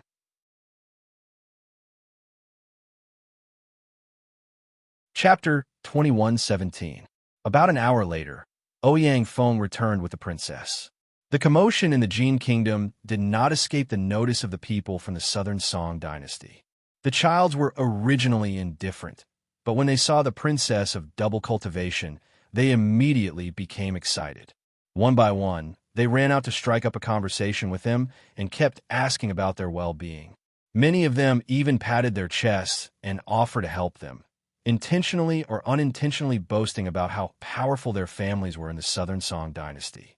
Men, the yellow-robed girl crossed her arms and leaned against the door. She could not help but sneer at those people's shameful behavior. On the other hand, Shue Baochai's cheeks were burning hot because her brother was the most active among them. He kept circling around the girl and bragging about her. After all, among this group of people, no one could compare to the Shue family in terms of family power. "I am Shue Pan. May I ask for your name?" Shue Pan struck a pose that he thought was the most handsome, and the others followed suit. Although her face was hidden behind a veil, her slender figure, picturesque brows, and snow-white skin were enough to tell that she was a stunning beauty as long as one wasn't blind. It was a pity that the dual cultivator princess kept a cold face the whole time and ignored their enthusiasm. However, this did not dampen the enthusiasm of the crowd. These rich playboys usually saw women who were submissive, and it was rare to see such a cold and elegant beauty. Moreover, it was not an act at all. Everything was natural, and there was a faint sense of nobility. This kind of temperament could not help but fascinate the rich playboys. Song Qing-shu was originally discussing important matters with the others in the room. Seeing that the people of the House of Double Cultivation had already arrived and hearing the commotion outside, he was worried that something might happen, so he came out to see what was going on. Seeing a group of childs pestering the princess of Double Cultivation, Song Qing-shu could not help laughing. Beautiful women were indeed the center of attention wherever they went. At the same time, he felt a little strange. The princess of Double Cultivation was no less beautiful than the princess. Why did Shui Pan and the others not pester her? After all, etiquette was prevalent in the Southern Song dynasty. No matter how beautiful the princess of Double Cultivation was, she was already married. In front of so many people, how would these childs from Lin dare to pester a married woman? Wouldn't their families become the laughing stock of the entire capital if the news spread back to Lin? However, he didn't have to worry about the dual cultivation princess. As the saying goes, a fair and graceful lady is a gentleman's desire. It would be a good story if it was spread back to his family. Song Qing-shu could smile at everything, but the others weren't so magnanimous. When Du Ming saw that his fiancée was being pestered by so many young men, he pulled a long face and hurriedly ran over to push the crowd away. Sienna, are you all right? Du Ming subconsciously wanted to hold her little hand, but the girl turned around and avoided his touch. Whether I'm fine or not, there's no need for young city lord to be concerned, the dual cultivator princess said coldly. Although she didn't like him, she still held a grudge against him for running away just now. Du Ming smiled bitterly. Sienna, I know you're blaming me, but in that situation, if I stayed, we would all die together. We might as well break out of the encirclement and look for reinforcements. Didn't we find reinforcements for you the moment we escaped danger? Wait for you to find reinforcements. The dual cultivator princess snorted and didn't continue speaking. In her mind, the imposing figure in the inn appeared. Sigh. He left without saying goodbye. He didn't even know his name and appearance. Would there be any hope of seeing him again in this lifetime? At this moment, Shui Pan and the rest had already recovered from their daze. They looked at Du Ming with an unfriendly expression. Who are you? Can't you see that the lady doesn't want to talk to you? Why are you pestering her? Du Ming was already filled with anger. When he heard the other party's words, he couldn't help but laugh. Who am I? I'm her fiancé. No, she's my fiancé. He was so angry that he was muddle-headed. Hearing his reply, Shui Pan and the rest couldn't help but freeze. If they were really engaged, it wouldn't be good for them to interfere. The people of the Song dynasty were very particular about etiquette. If both parties were engaged, normal people wouldn't dare to interfere. The dual cultivator princess frowned. Who's your fiancé? Sienna, Du Ming's expression changed. The dual cultivator princess said directly, That's right. Peerless City and the dual cultivator residents have a tradition of marriage. However, this isn't a foregone conclusion. I've never agreed to it. Furthermore, you abandoned us at the last minute. All the more we won't agree to this marriage. Sienna, don't mess around. Seeing the tense atmosphere, the dual cultivator madam hurriedly tried to smooth things over. She said to Du Ming, Young city lord, Sienna has just experienced danger and hasn't calmed down yet. I hope you won't take offense. Du Ming forced a smile. Madam is right. I was too impatient and offended Sister Sienna. The dual cultivator madam pulled her daughter to the side and whispered, Sienna, don't throw a tantrum. The dual cultivator residents and Peerless City have always been on good terms. Don't ruin this relationship because of you. The dual cultivator princess twitched her mouth. Mother, it's easy for you to say that. You didn't marry City Lord Duga back then. Why do you want me to marry him now? The dual cultivator madam was instantly speechless. She thought of some past events and sighed as she looked towards the east. She no longer had the intention to persuade her. TSK, I thought we were really engaged. So it was just a one-sided story. Seeing the dual cultivator princess deny it, Shui Pan immediately became spirited. Brat, are you asking for a beating? Du Ming was furious. Although he had heard that Shui Pan's family was very powerful in the Southern Song dynasty, Peerless City was far away in the western region. They weren't even close to the Southern Song dynasty. There was no need to be afraid of him. What are you pretending for? Do you think I'm afraid of you? Although Shui Pan was a little guilty, how could a man back down at such a crucial moment? He glared at the dual cultivator princess while glancing to the side. He hoped that his sister would notice what was going on and remember to save him in time. What's all this fuss about? At this moment, Song Qing-shu and Wanyan Zhongjie had already walked out.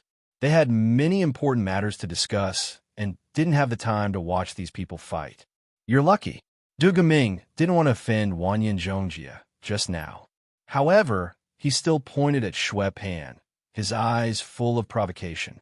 Damn it, these barbarians are really despicable. Shui Pan rolled up his sleeves. However, he knew his own limits and didn't rush forward. The dual cultivator princess originally had a cold and indifferent expression. However, when her gaze swept across Song Qing-shu, her body suddenly trembled and her beautiful eyes exploded with a look of disbelief. She couldn't help but walk in front of Song Qing-shu and stare at him in a daze. Have we met before? Song Qing-shu was startled. I've already changed my clothes. How can you still recognize me? However, he reacted quickly and replied with a smile. Do all women from the western region strike up a conversation like this? No. Even through the veil, everyone could see that the dual cultivator princess's face had turned red. Even though she was shy, she still blinked her large eyes and carefully sized up the man in front of her. Shui Pan and the others were all dumbfounded. When we came looking for you, you were still acting like an icy beauty. Why did you suddenly become so enthusiastic when you saw Jia Baoyu? Is that guy really so much more handsome than us? Shui Pan and the others weren't the only ones confused. Even the yellow-clothed woman and Shui Baochai looked curiously at Song Qing-shu, wondering why he seemed to have so many secrets on him after his return.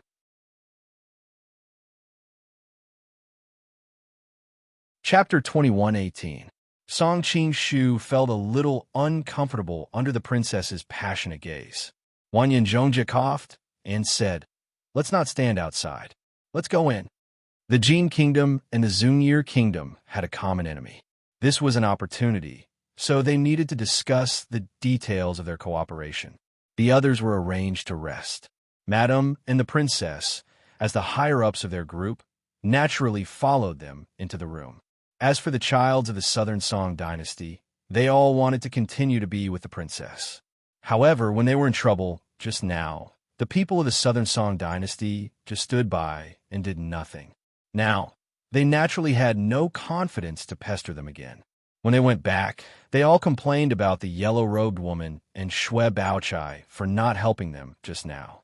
After the Zaire Kingdom's people entered the room, Galdan introduced them to each other. This is the lady of the residence of dual cultivators.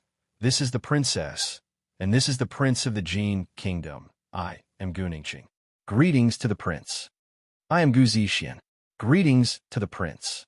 Song Qing-shu thought that it was no wonder these people called her Xian. The princess's name was Gu Zixian.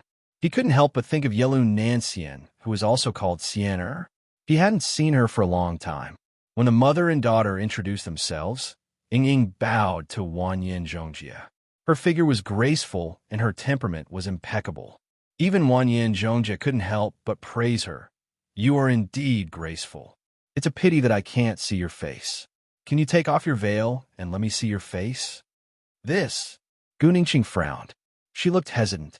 Du Gaming was already in a bad mood because of the Southern Song dynasty's lectures. When he saw that the Jin Kingdom's prince was interested in his fiancée, his expression darkened. However, he had just been saved by Shui Pan and was afraid of the Jin Kingdom's might. He didn't dare to be as rude as he was to Shui Pan and could only try to explain. Please forgive me, little prince. The residence of dual cultivators has a rule for hundreds of years. They can't see their faces unless they are close to them. Otherwise, it will cause great trouble. Wanyan Zhongjie was surprised. Oh, there's such a strange rule. Gu Ningqing said apologetically. I've embarrassed myself in front of the little prince. Song Qing-shu couldn't help but ponder in his heart when he saw that their tone was sincere and didn't seem to be lying. Back then, Mu Wanqing wore a veil, and she had to either kill the person who had seen her appearance or marry that person. It was because Qin Hongyan was worried that her daughter would repeat her mistakes and be deceived by a man that she set such a strange rule. Why would the dual cultivator's residence set up a similar rule?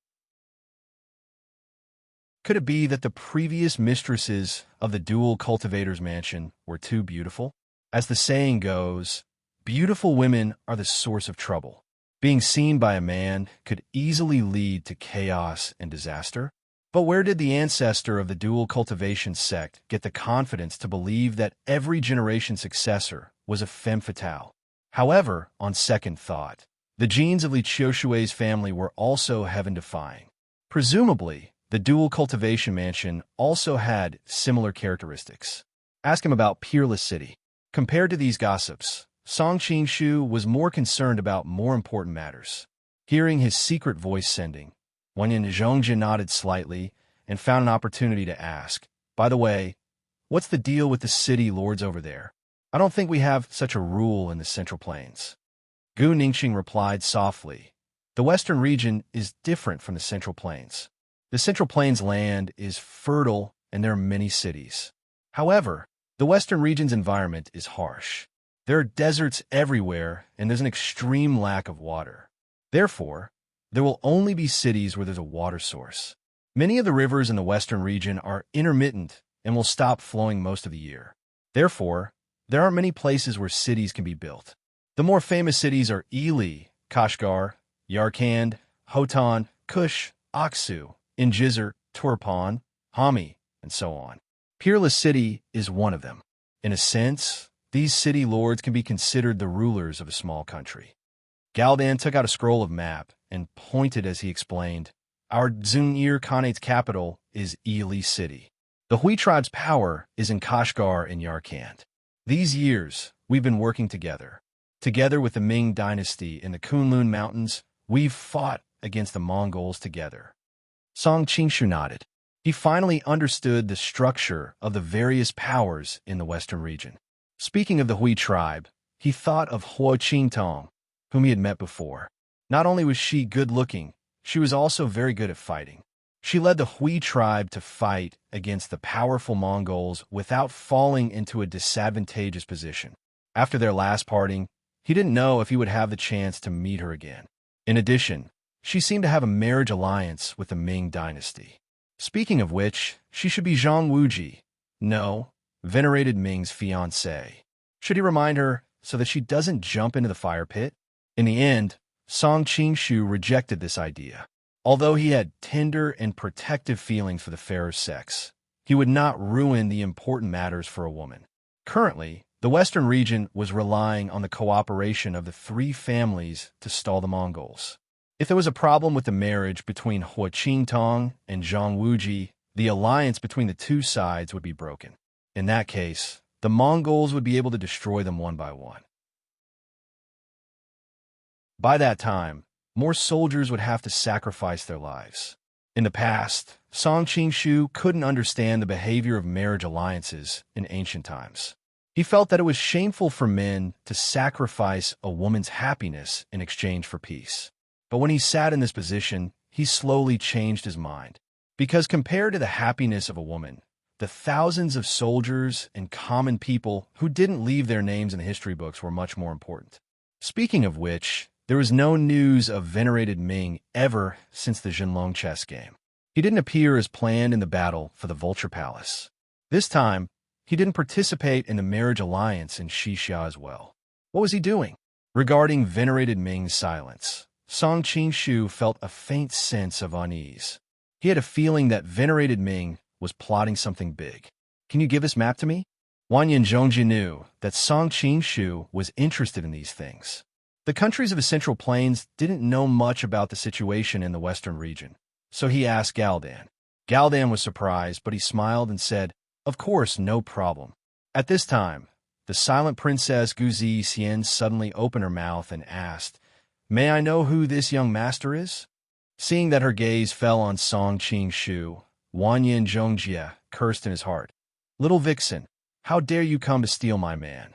Song Qing-shu was startled and answered, I am from the Southern Song dynasty. My name is Jia Baoyu. Jia Baoyu?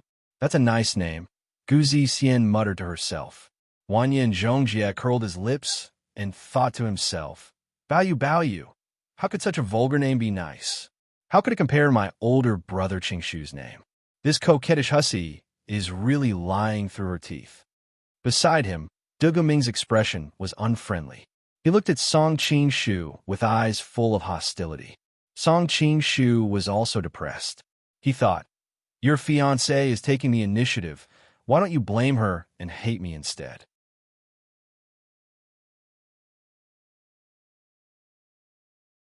Chapter 2119. Wanyan Zhongjie coughed lightly, interrupting Gu Zixian's passionate gaze. Just now, the young city lord promised to give me the love of a city-toppling beauty as a gift, but he doesn't know how to use it. He said that he would teach me when the princess returns. Would the princess be willing to explain it to me now? The love of a city-toppling beauty? Gu Zixian looked at Du Ming with a puzzled expression. Du Ming hurriedly explained what had just happened. Finally, he said, it was all thanks to the help of the Jin Kingdom's little prince that you were able to escape.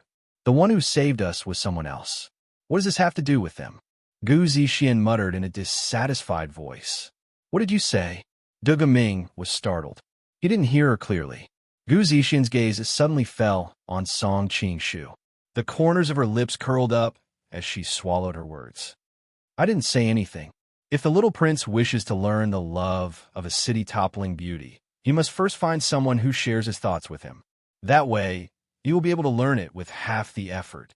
Does the little prince have a candidate in mind? Wanyan Zhongjie unconsciously glanced at Song Qing-shu. Galdan and the others didn't know that she was a woman disguised as a man. They all felt a chill run down their spines. Did the nobles of the Central Plains like this? Who was on the receiving end and who was on the receiving end? Logically speaking, the little prince was more petite and should be on the receiving end. But with his high status, could he really be on the receiving end? Gu Zixian also looked at Song Qing-shu with a puzzled expression. However, she quickly rejected that thought. How could a person like him be like what she thought? They must have been mistaken. Wanyan Zhongjie also realized that he had lost his composure. His face grew hot as he hurriedly said, the princess doesn't need to worry about the candidate. Just teach me. When the time comes, I'll find someone else to practice with. Gu Zixian nodded. No problem. However, it's getting late. I'll find a time tomorrow to talk to the little prince in detail. Gu Ningqing, who was standing at the side, was puzzled. She wondered why her daughter, who had always been as cold as ice, had suddenly become so passionate today. Moreover, alluring love was the supreme art of the house. Why would she so easily agree to teach it to an outsider? But the young castellan and her daughter had agreed, and Galdan was a witness. At this time, they also needed the protection of the Jin Kingdom, so she didn't say anything. She just secretly thought that it was not a big deal to teach the little prince a reduced version of love of alluring cities. Anyway, a noble like him, who lived like a prince and lived like a prince, would probably be passionate about martial arts for a while. Moreover, only they knew love of alluring cities, so he wouldn't know it even if they did something fake. Wanyan Chong did not worry about him and readily agreed. That's fine too. I'll consult the princess tomorrow. Du Ming, who was at the side, couldn't help but worry when he heard this. After all, the other party was a man. Not only did he have a noble status, he was also extremely handsome. It was inevitable that Xian Er would come into contact with him. What if the two of them fell in love over time?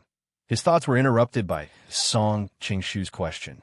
I have a question to ask the young castellan. Du Ming was stunned and hurriedly said, Young master, please ask. After guessing the relationship between the other party and the Jin Kingdom's prince, his tone unconsciously became more polite. After all, their relationship was so intimate. If he offended the other party, it would be bad if the other party gave him pillow talk. What is the relationship between Dugu seeking for loss and Peerless City? Song Qing-shu asked as he carefully stared at the other party's eyes, not letting go of the slightest change in his expression. Dugu's seeking for loss. Dugu Ming's face was blank. The Castellan of Peerless City is indeed surnamed Dugu, but I've never heard of this name. Does it have anything to do with Peerless City? I'm just asking casually. It's fine if the young Castellan doesn't know. Seeing that his expression didn't seem to be fake, Song Qingshu also had some doubts. He was very sure that Dugu Ming's swordplay had the shadow of the sword will of Dugu's seeking for loss, but it wasn't that obvious. Gu Zixian asked curiously, Dugu's seeking for loss, from the sound of this name, he seems to be a very powerful person. Song Qingshu nodded and recalled the engravings of Dugu Ming that he had seen in the sword catacomb. He couldn't help but reveal a look of fascination. Yes, he's a living legend. After that, Wanyan Zhongjie and Galdan discussed the details of their future cooperation. It wasn't until it was very late that they arranged for everyone to return to their rooms to rest. Fortunately, although the temple was somewhat deserted, there were still many rooms. After sending everyone off, just as Song Qingshu was about to leave, Wanyan Zhongjie gently pulled him back. Her pair of big eyes were glistening and a blush flashed across her face. Actually, you don't have to leave. Song Qingshu turned his head and saw that under the flickering candlelight, her delicate and flawless face was even more beautiful than a peach blossom. She was clearly still young, but her pair of long and charming eyes were like a 1,000-year-old fox spirit that could stir one's soul.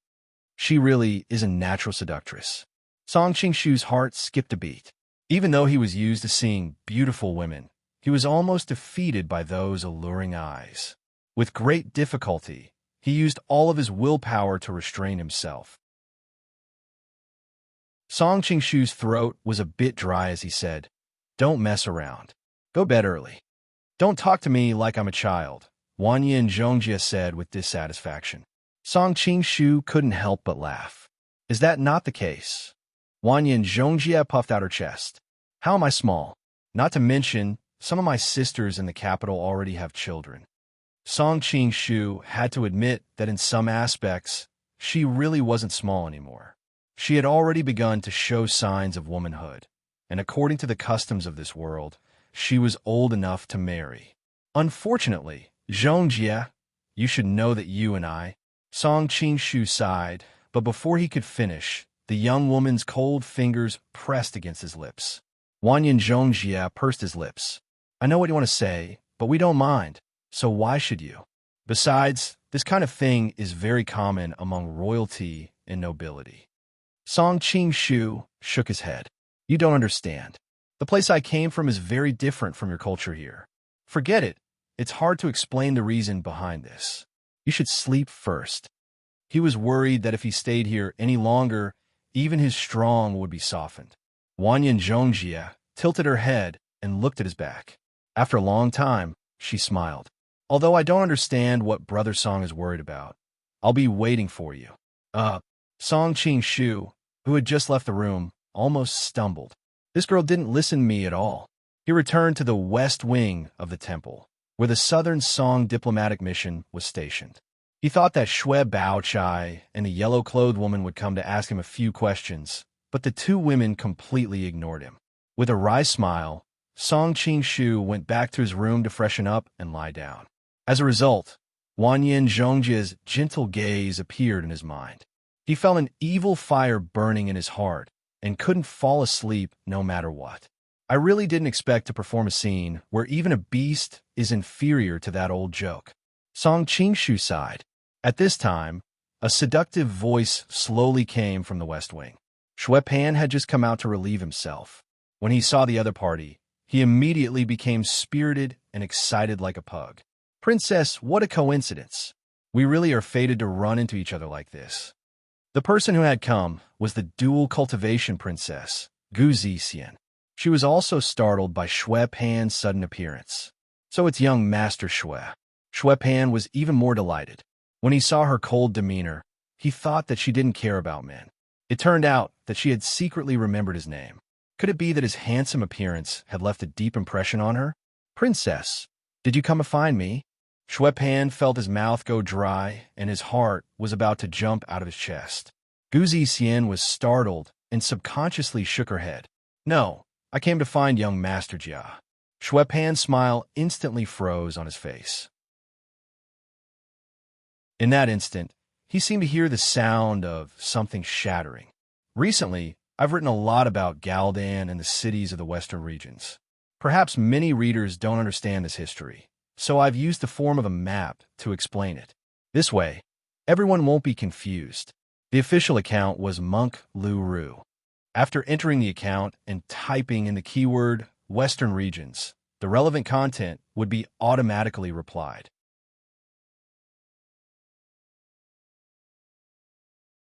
Chapter 21:20. Snowflakes fluttered, the northern wind whistled, and the world was a vast expanse for some reason. This scene appeared in Shui Pan's mind. It took him a long time to catch his breath. He forced out a smile and asked, "What business does the princess have with Baoyu at this hour?" Gu Zixian frowned, and a trace of impatience appeared in her eyes. "What does it have to do with you?" The people of the western regions were more direct than those of the central plains. Shui Pan felt like his heart was about to shatter into pieces. He had wanted to leave in a fit of anger, but when he smelled the faint fragrance coming from her body and saw her beautiful eyes, he couldn't bear to move away. He could only console himself that the customs of the western regions were different and that she definitely wouldn't hurt him on purpose. After thinking about it, he decided to give her a friendly reminder. "What I mean is that the princess is going to a man's room at this hour. If word gets out, it won't be good for the princess's reputation." Gu Zixian tilted her head slightly. "I don't mind. So why are you so nervous?" Shui Pan almost spat out a mouthful of blood. As a disciple of an aristocratic family, he still had his pride. How could he not be angry when a woman spoke to him like this? He snorted and turned to leave, thinking to himself, "If I ever pay attention to you again, I'll be a bastard."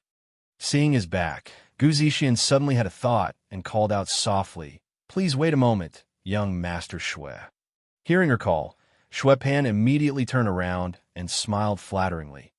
"Princess, what business do you have?"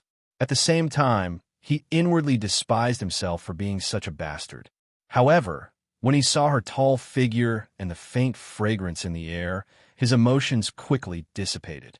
"There's something I'd like to ask young Master Shui." Gu Zixian remembered that she had a favor to ask, so she purposefully made her tone softer. "I wouldn't dare to ask for advice. Princess, please speak your mind. I'll tell you everything I know." Although he couldn't see her face, he could tell from her curved brows that she was smiling. Just thinking about her smiling at him made Shui Pan's body go limp. "I want to know what kind of person young Master Jia is."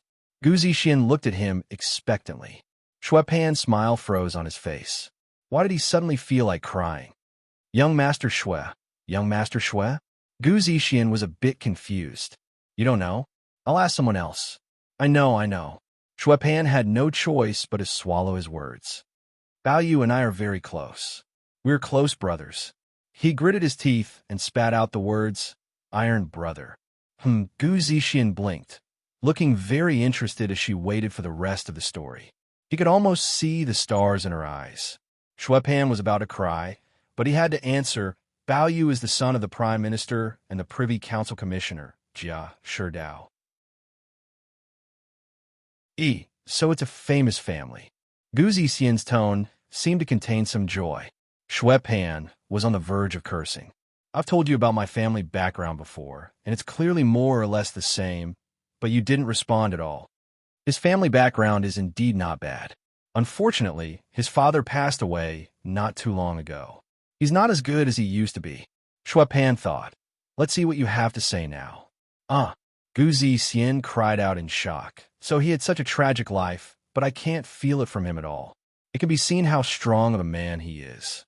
Shui Pan didn't even have the energy to retort. "Why is your way of thinking different from others? In such a situation, shouldn't you say that the surname Jia is cold or unfilial?" Shui Pan decided to continue with the strong medicine. "Baoyu is a famous devil in Lin City. Not only does he like to take liberties with the maids in his residence, but he also likes to linger around the brothels. It can be said that he has lovers everywhere in Lin City."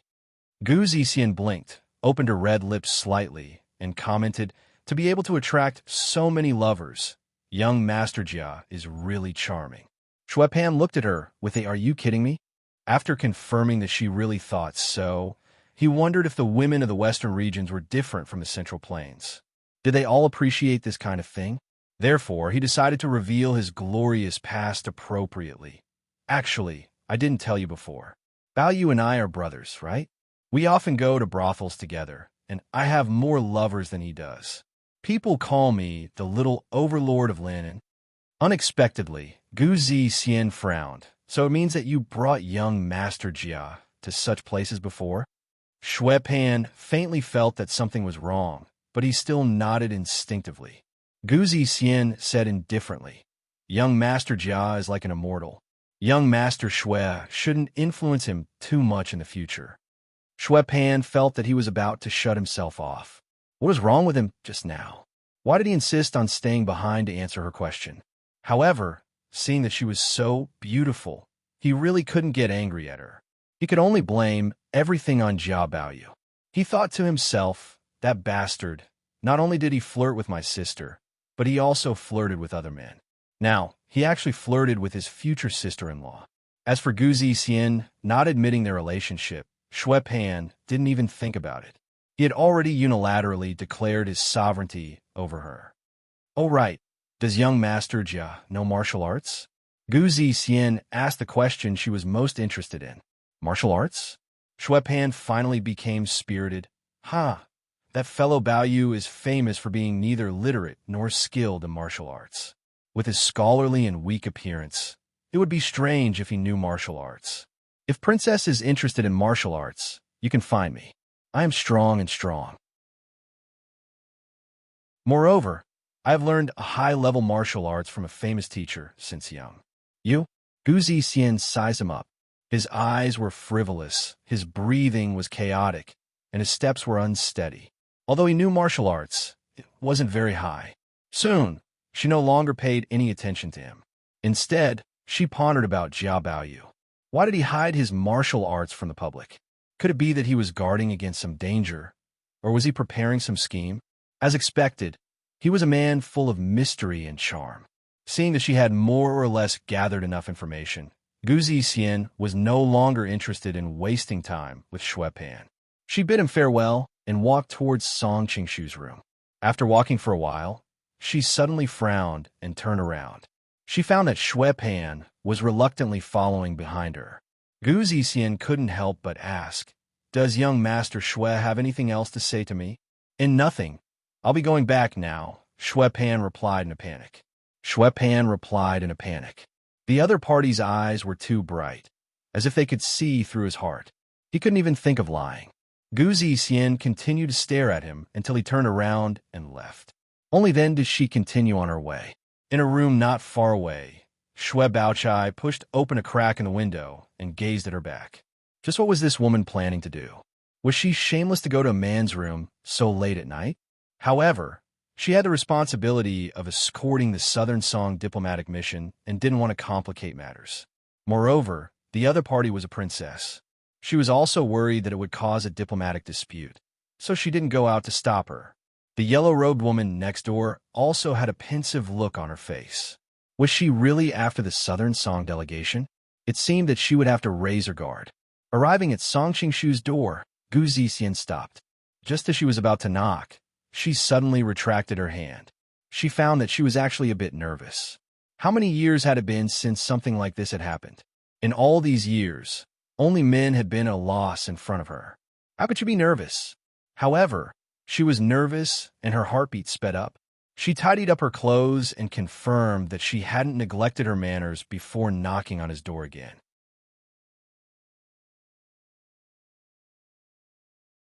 Chapter 21:21. At this time, Song Qingshu was already lying on his bed. When he heard the knocking, he asked in confusion, "Who is it?" Gu Zixian's heart beat even faster. She bit her lips and softly replied, "Young Master Jia, it's me. What's the matter?" A somewhat stiff reply came from inside the room. Gu Zixian felt somewhat wronged. She hadn't expected the other party's tone to be so cold. She was a girl who had taken the initiative to look for him in the middle of the night. Moreover, she was a beautiful girl. Shouldn't a normal man be extremely excited? However, she quickly realized that the man inside was different from other men. How could a celestial being like him be like other people?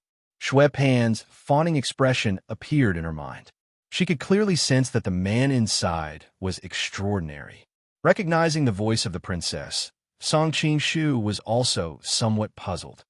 "Princess, why are you looking for me so late at night?" He had just been aroused by Wanyan Zhongjia, and now he saw a beautiful girl. How could he sleep at night? "There are some things I wish to discuss with young master. It's not convenient to speak outside. Can I come in?" Knowing that the other party was extraordinary, Gu Zixin didn't feel that there was anything wrong with his attitude. Instead, she felt a bit uncomfortable as she looked at the other rooms. She had caused too much of a commotion by coming here in the middle of the night. Some of the windows were even slightly open, and she could feel the heat of the gazes in the darkness. She felt a bit embarrassed standing outside. Hearing the meaning behind her words, Song Qing-shu was slightly startled. He roughly understood her predicament and got up to open the door for her.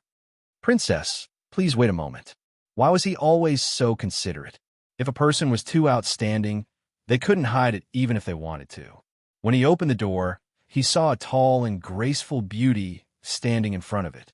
It was unknown what she was worried about as she turned her head to observe the situation behind her. Her figure was delicate and elegant, and she had an elegant temperament. It was no wonder that so many people were secretly peeking at her. Hearing the sound of the door opening, Gu Zixin gently turned her slender jade neck around. Song Qing-shu's eyes couldn't help but brighten. He saw that the woman was elegant, and beautiful. Her clear eyes seemed to be filled with tenderness and tenderness. Song Qing-shu couldn't help but exclaim in admiration. Sure enough, the women of the dual cultivation mansion were all beautiful. Moreover, they were so gentle and pleasant. No wonder the other young masters all flocked to them like ducks. If Shui Pan knew what he was thinking, he would definitely spit on his face. How was she gentle? The way she looked at him was clearly. He was cold, arrogant, and indifferent, causing others to not dare to stare at him. He had an unapproachable attitude. What kind of person was Song Qing-shu? He had seen all kinds of storms and waves over the years.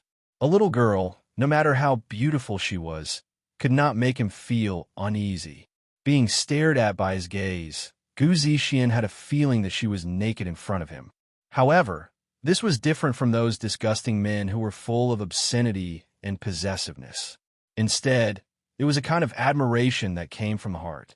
Moreover, his gaze stopped at a certain point, not causing her displeasure in the slightest. But even so, Gu Zixin was still like a little deer being stared at. As if carrying great shyness, she lowered her head until it touched her voluptuous chest. With a sweet-sounding voice, she softly said, "Can I go in?" "Of course you can." Song Qing-shu smiled. Moreover, the other party was a delightful beauty. There was no reason for him to refuse. After Gu Zixin entered the room, she subconsciously closed the door.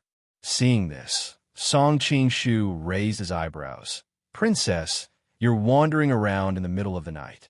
Be careful not to sleep on the wrong bed." Hearing his words, Gu Zixin's face couldn't help but turn red.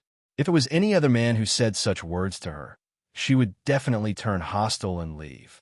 But when these words came from his mouth, not only did they not make her feel annoyed, they even gave off a carefree and unrestrained temperament. What was even more delightful was that this made him more approachable. He did not give off the feeling of being high up in the clouds like before. If those busybodies see the door open, there will inevitably be some gossip tomorrow. Gu Zixin realized that the other party was referring to the matter of her closing the door. She didn't want to be seen as a casual woman, so she quickly explained. Song Qing-shu cursed in his heart. "Miss, do you know what it means to be a melon field with plums under plums?" Closing the door is really hard to explain. Could it be that the brains of the people of the western regions are completely different from those of the Central Plains? As for his own reputation in this area, he never cared much about it. Moreover, he was using Jia Baoyu's appearance to meet people. Even if his reputation was ruined, what did it have to do with him, Song Qing-shu? The door is already closed. Right now, it's the dead of night, a man and a woman alone. Aren't you afraid that I'll do something to you? Song Qingshu couldn't help but be curious. Gu Zixian's heart jumped, but she quickly regained her composure. A person like young master wouldn't do anything to me, right? That's hard to say. Song Qingshu could only sigh at how big these women's hearts were. When they were heartless towards a man, they were cold to death. But when they were interested in a man, they could think of all kinds of reasons to absolve him. Gu Zixian was just smiling, but when she heard this, her expression suddenly changed. She took out a jade flute from her waist and directly attacked the other's vital acupoint. Although the weapon was not a real sword, in the hands of an expert, any weapon could kill. Moreover, this jade flute was incomparably sparkling and translucent. With one look, one could tell that it was specially made. When used with Peerless City's sword techniques, its power was not inferior to a real sword. The two of them were chatting happily before, but who knew that the other party would suddenly attack? Moreover, the two of them were so close that even Song Qingshu was caught unprepared. If it was another person, they might have fallen for this trap, but Song Qingshu's cultivation had already reached a level where he could do as he pleased. He instantly grabbed her wrist and pulled, using her arm to wrap around her neck. He restrained her from behind. You and I have no enmity. Why did the princess suddenly attack me? Song Qingshu asked coldly. At the same time, he was thinking about who sent the other party. Was it Galdan or Mongolia? Could it be that when the Heavens Mandate sect besieged them, it was all an act to deal with the Jin Kingdom and the Southern Song dynasty? While he was letting his imagination run wild, Gu Zixian was not nervous at all. Instead, she smiled and said, "Thank you, benefactor, for saving my life." Song Qingshu's heart skipped a beat. He directly pushed her to the side and snorted, "I don't know what you're talking about." Gu Zixian's eyes were like crescent moons, and her eyebrows were full of smiles. Previously, I specially asked Shui Pan about it. Young Master Jia is a famous playboy in Lin and City. He doesn't know any martial arts at all. Song Qingshu said indifferently. What are you trying to say? Gu Zixian gracefully bowed. Benefactor, you don't need to worry. I don't mean to threaten you. Whether Benefactor is deliberately hiding it or not, I won't reveal anything to the outside world. Song Qingshu took a step forward, and an invisible aura spread in all directions. His voice was also somewhat cold. In the end, a living person can't keep secrets as well as a dead person. Being suppressed by the other's aura, Gu Zixian felt as if her body was imprisoned by an invisible hand. She couldn't move at all, and even breathing became somewhat difficult. Her face was somewhat pale, but she still tried her best to say, "Benefactor saved my life in the first place. If Benefactor wants to kill me, I am willing." After saying that, she gently closed her eyes. Song Qingshu took a step forward and directly grabbed her neck, saying in a deep voice, "Don't play with me by retreating. Do you really think that I don't dare to kill you?" Gu Zixian's black eyebrows slightly furrowed. Clearly, it was somewhat painful from being pinched. If Benefactor doesn't believe me, you can take off my veil and take a look. Is it poisonous smoke or a hidden weapon? Do you think I will be afraid? Song Qingshu sneered and directly took off her veil. Then, he couldn't help but be startled. You're tuning into the Warrior Lore YouTube channel. Don't forget to subscribe and join us on this journey to catch the most captivating stories.